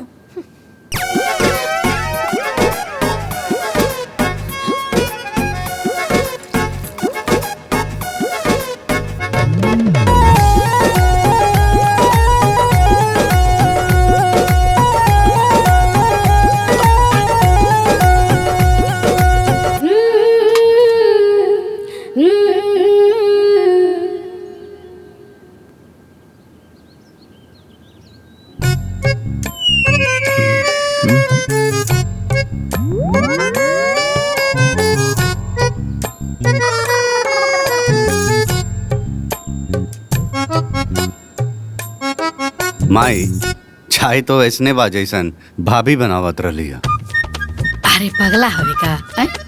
चायवा के स्वादवा कैसे बदल जाई? ना हमरा लागल कि बड़ घर के लोग बनाई तो कुछ स्पेशल बनाई। चला अच्छा भैल, कम से कम यही बहाने चाय के नेक तना देवे पड़ी। बाबूजी चाय सच में स्वादिष्ट बनल बा। अरे काहे ना बनी जी, एमे छोट घर के चाय पत्ती पड़ल बा, चीनी पड़ल बा, प्यार बा, तो स्वादिष्ट तो बनबे करी नू।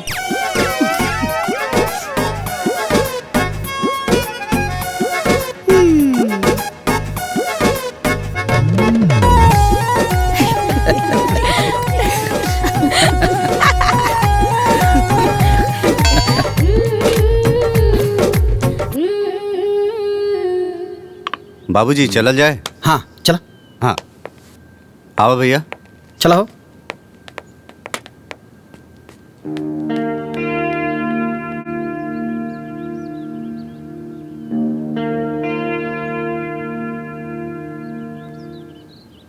चाय जल्दी जल्दी पियल जाए, कपड़ा भी तो धोवे के बा। भाभी कपड़ा धोला के बाद खाना भी तो बनावे के बा। चाय से फुर्सत मिली तब ना टाइम से रेडी हुई। बबुनी हमनी सबके टाइम पर खाना देले बानी सन, ता हमनियों के तो टाइम पे चाहिए ना। पहले आराम से चाय पियाई हुई, ओकर बाद ना खाना बनी। अरे ओसे हमके का बबुनी, हमनी के टाइम पर खाना देले बानी सन, ता हमनियों के टाइम पे चाहिए। अब चाहे केहू चाय पियल होखे या ना।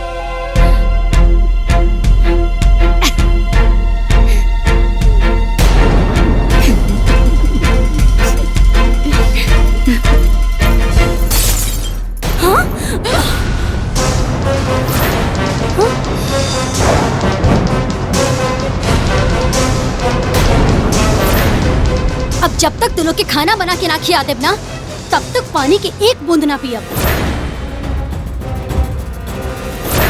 अरे तेवर तो देखा था नहीं अम्मा जी इनकर। हाँ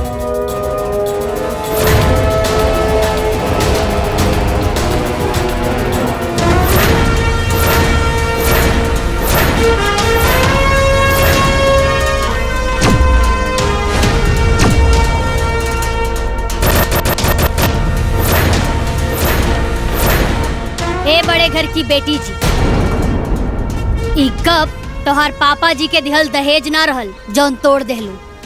मालूम बा हमके, हमार पापा ऐसन सड़ियल चीज देहू नहीं खन सकत। फिर भी चाय तो इहे में पियत रहलू हा। बस कुछ दिन के बाद में, बस कुछ दिन और, फिर ओकरा बाद ई घटिया सामान, घटिया लोग, ई घटिया घर से हमके मुक्ति मिल जाई। वो सब ठीक बा मैडम जी, लेकिन ई कब तक टूट गइल बा ना, अब का होई। और वैसे भी हमनी के तो गरीब आदमी है सन, गरीब घर के बेटी, चाय के में पियल जाई। अच्छा अभी बतावा तनी।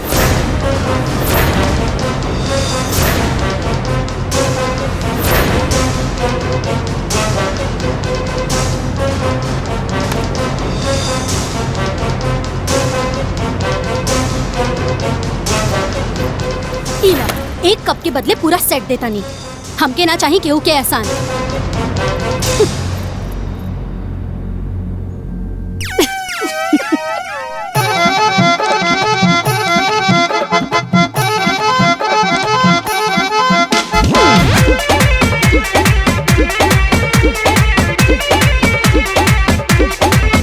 रहे बिगड़ल रसता पाए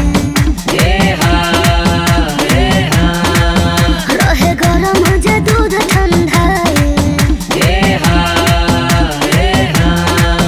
पहिले रहले बड़का बवाली पहिले रहले बड़का बवाली अब करे काम हाली हाली दुल्हन दहेज वाली अब करे काम हाली हाली दुल्हन दहेज वाली दहेज वाली हो दहेज वाली हो दहेज वाली पहिले रहली बड़का बवाली दुल्हन दहेज वाली अब करेली काम हाली हाली दुल्हन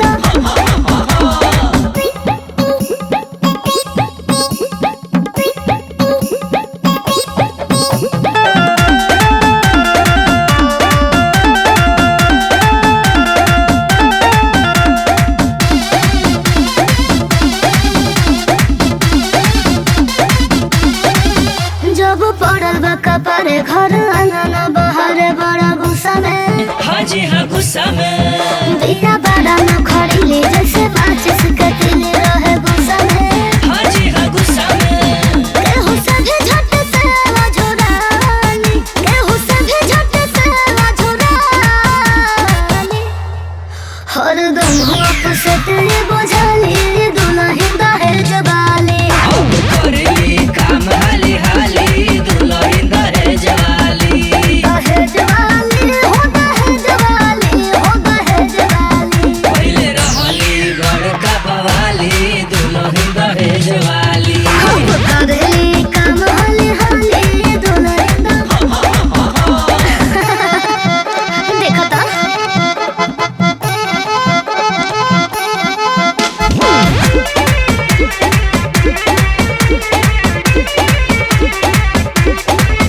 होई बड़े बाप के बेटी आज बेला तारी रोटी देखो कोई से हाजी हारी से सब काम झमा झम कर तारी दाना दान देखो कोई से हाजी हारी से ना दे डाले ना कहू से ना जानी ना दे डाले ना कहू से ना जानी केहू से पूछो कह जानी दुल्हन दहेज वाली करेली काम हाली हाली दुल्हन दहेज वाली दहेज वाली हो दहेज वाली हो दहेज वाली पहिले रहली बड़का बवाली दुल्हन दहेज वाली अब करेली काम हाली हाली दुल्हन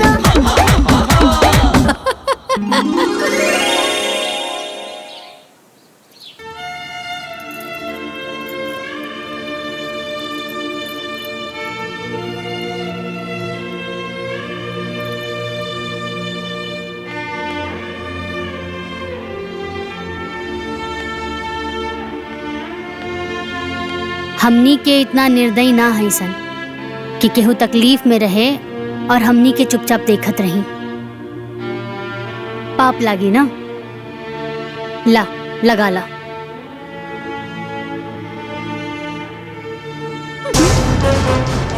व्हाट पाप लागी? हाँ व्हाट पाप लागी? ओ हेलो, हमके केहू के दया दृष्टि के जरूरत नहीं खे। रउआ नियन लोग के तो हम अपन घर में नौकर रखे नहीं, ई तो मजबूरी बा जे सेवा कर रहल बानी। अब जाई अपन काम करी। हे भगवान,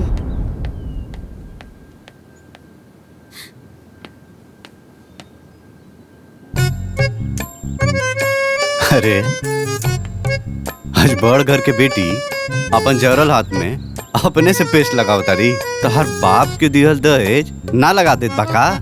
ई का फर्जी बात कर रहल बानी? अरे हम फर्जीनियर बात करता नहीं, तारे न घमंड बा अपन पापा के दिहल दहेज के।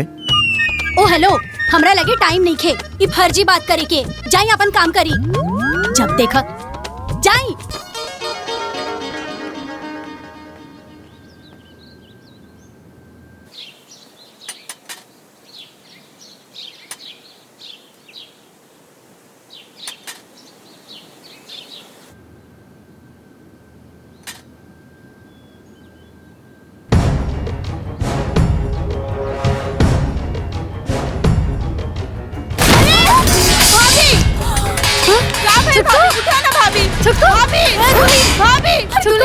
अरे पानी लेके आओ, पानी लेके आओ। ममता, अरे अरे सुनी ना, जल्दी से डॉक्टर के बुला के लेके आई।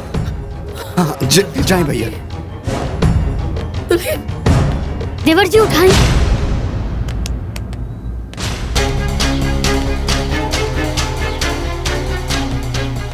डॉक्टर स्वतंत्र के लेके आई है, ठीक है? बहुत अच्छा डॉक्टर। हाँ ठीक है।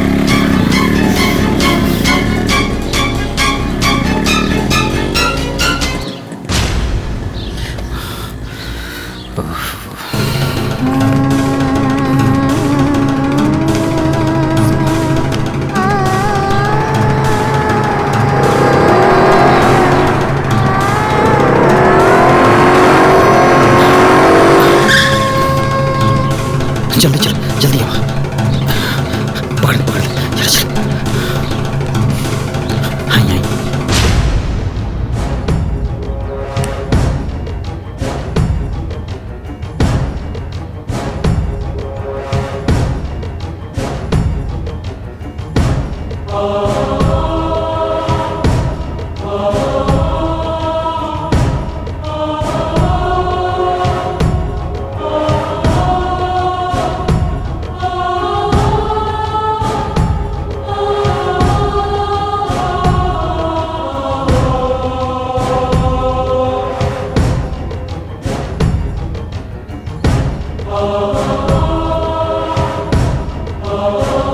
बीपी तो बहुत हाई बा।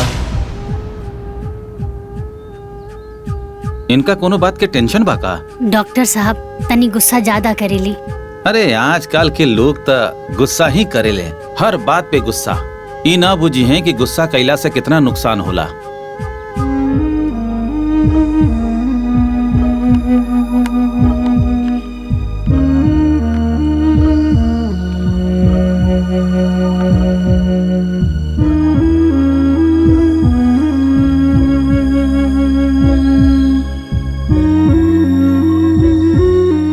हम बीपी के इंजेक्शन लगा देले बानी, कंट्रोल हो जाई। दवा लिख देत बानी, सुबह शाम खिलावत रहिया। और हाँ, इनके 24 घंटा रेस्ट चाहिए। सिर पैर में तेल मालिश भी करत रहिया लोग।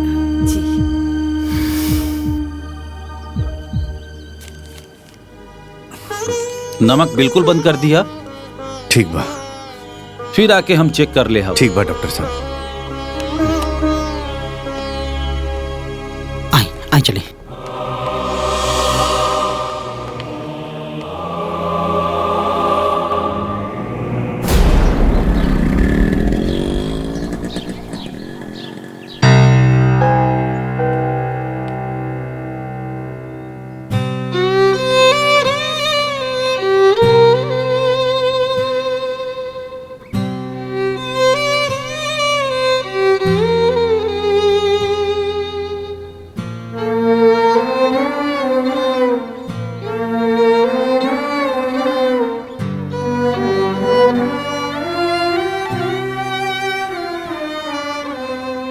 बाहर जाए के बा? ना ना, तू आराम करा।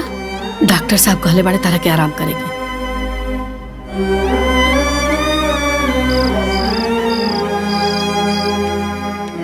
चुटकू उठा।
अभी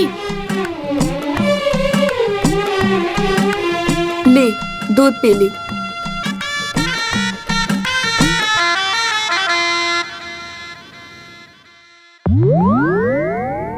अब हमार मीठा खाए के मन नइखे करत। डॉक्टर साहब नमक देला से मना कैले बाड़े।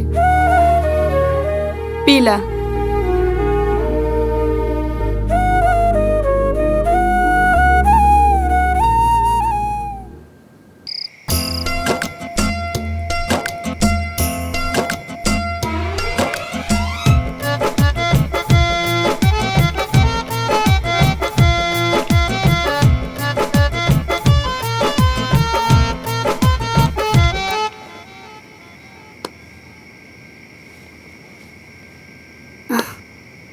का भाई?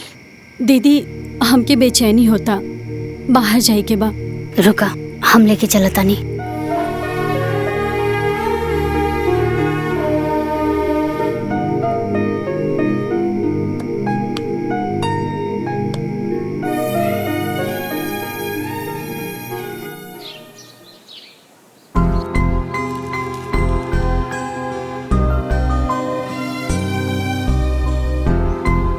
अच्छा दीदी, हम का कहत रहनी कि का हम बाहर घूमे जा सकतनी का? ज्यादा बाहर घुमला के कोनो जरूरत नहीं खे। डॉक्टर साहब मना के ले बड़े। दवाई खा ला।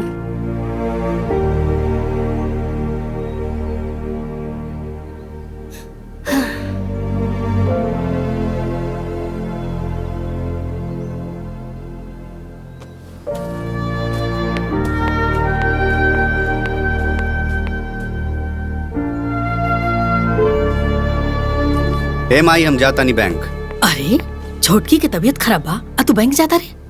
अरे ते लोग तो सब करते बाड़ी, हम रुके का करब? चाहे कुछ करब या ना करब, लेकिन जब ले देवरानी जी के तबीयत खराब बा ना, रउआ के कोनो बैंक वैंक नहीं खे जाए के।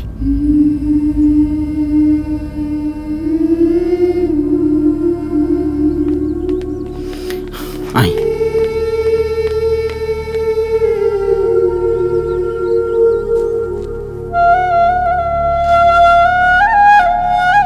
अरे वाह, बीपी तो एकदम नॉर्मल हो गई। रउआ लोग बढ़िया से केयर कईनी, यही से सब कुछ बहुत जल्दी नॉर्मल हो गई।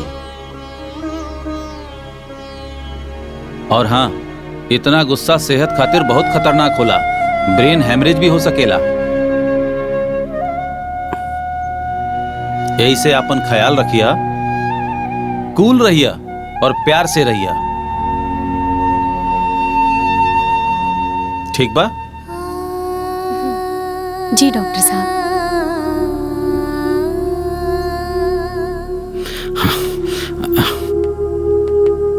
डॉक्टर साहब, आप कैसन तबीयत? एकदम परफेक्ट। हाँ, हाँ अरे ना ना ना, हमरा क्लिनिक जाए के बा और भी मरीज के देखे के बा, चला तानी। अच्छा चलिए चलिए। हाँ, दे द सूटकेस।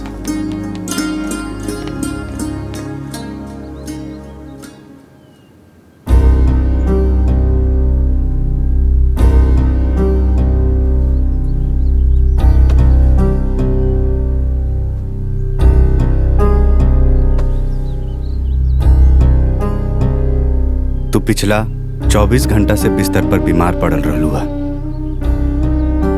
का तहार पापा के दहेज तहार देखभाल कैलस? का तहार पापा के दहेज तहरा के दवाई खियावलस? का तहार पापा के दहेज तहरा के खाना खियावलस? ममता, घमंड बहुत बेकार चीज होला। पैसा से ज्यादा कीमत इंसान और इंसानियत के होला। तू हमरा परिवार के साथ कब्बो अच्छा व्यवहार ना कैलू, उ सबके कब्बो रिस्पेक्ट ना देलू, फिर भी सब कुछ भुला के वो सब पिछला 24 घंटा से तहर सेवा में लगला। मुश्किल में न तहर पापा के दहेज काम आइल, न तहर घमंड। खैर ये सब बात हम तहरा से काहे कहता नहीं। तहरा के तो जाए के बा।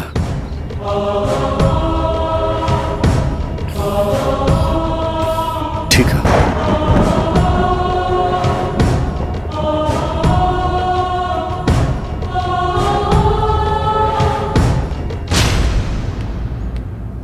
ये सब सामान उठा के गाड़ी में डाल दो। ठीक बा भैया।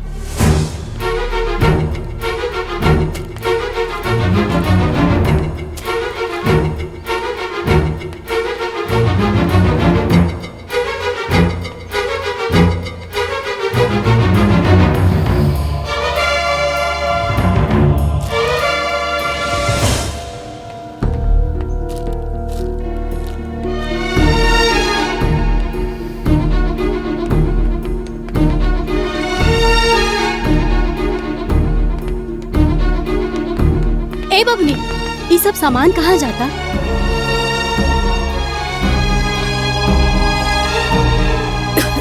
अम्मा जी, ये सब सामान कहाँ जा रहल बा?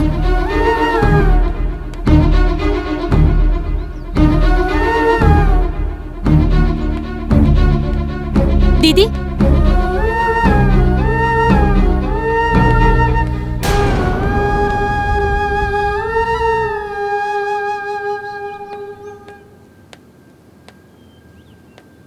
तू यहाँ का करत बाड़ू? जा तैयार हो जा। काहे? काहे का? तारा जाए के बाना? तहर बाबूजी गाड़ी लेके आयल बाड़े। देखत नहीं को सब सामान लोड होता। जा तैयार हो जा। जा।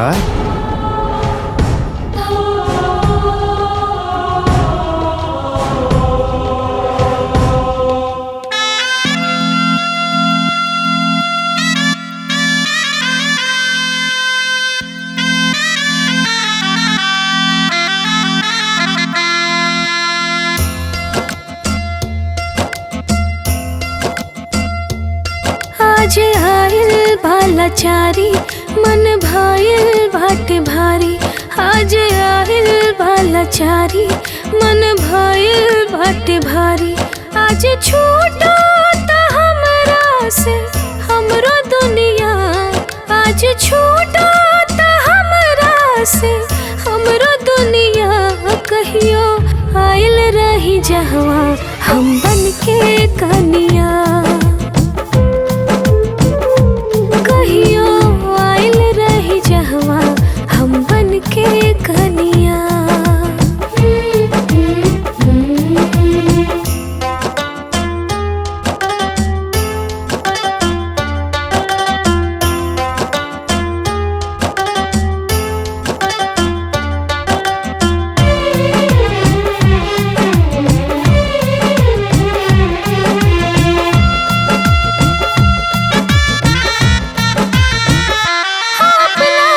करनी के भाल पाइनी अपने लोग में बेगाना भाईनी। कब ना मुँह से हम तो अब केहू से बोली। अपना दिल के बतिया हम केकराया के खोली। दूर हो तारे पिया जी से उनके धनिया। दूर हो तारे पिया जी से उनके धनिया। कहियो आयल रही जहवा हम बन के कनिया। कहियो आयल रही जहवा हम बन के कनिया।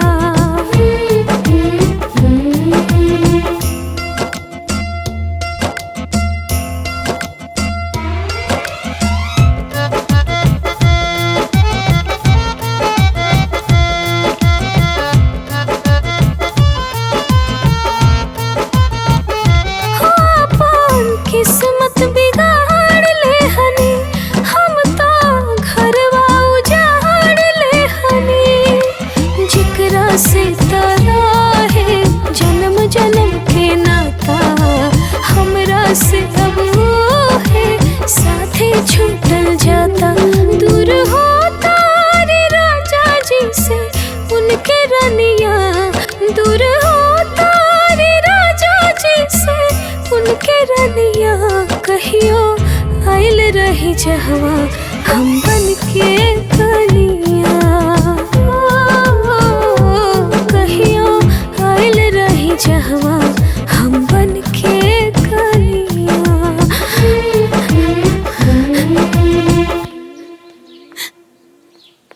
पापा हम केहू के पैर ना छुअनिया, हम पैर छू के आवतनी। अभी कर कोनो जरूरत नहीं खे बेटी। जरूरत बा पापा, वो हमार सास ससुर जेठ जेठानी हलो। प्लीज पापा हमके जाए दी। अभी घर से तोहर कोनो रिश्ता नहीं खे बेटी। आज के बाद ना रही, लेकिन आज बा पापा, प्लीज जाए दी, प्लीज प्लीज जाए दी।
हम जा रहल बानी ना, तो अब तो हम क्या माफ कर दे। तू अपना मर्जी से जाता रू, तेरा जाए के कर लिया। तारा अपना गलती के एहसास हो गई, हमने की सब के तरह के माफ कर देनी जा।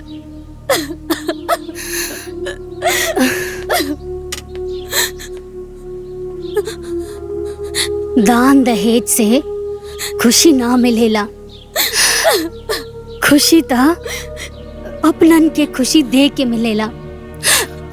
हे छुटको, बड़ घर के बेटी हो, ए छुटको, बाकी पतो तो हमनी घर की हो ना।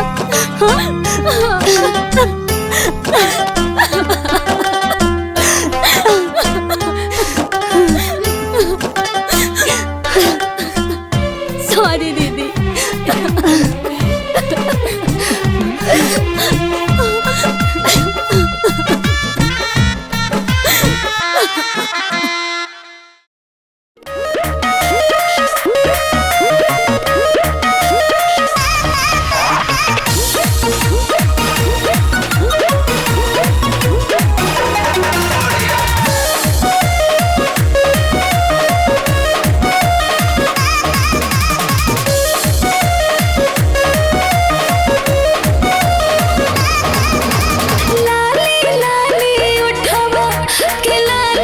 चटकार प्यार खो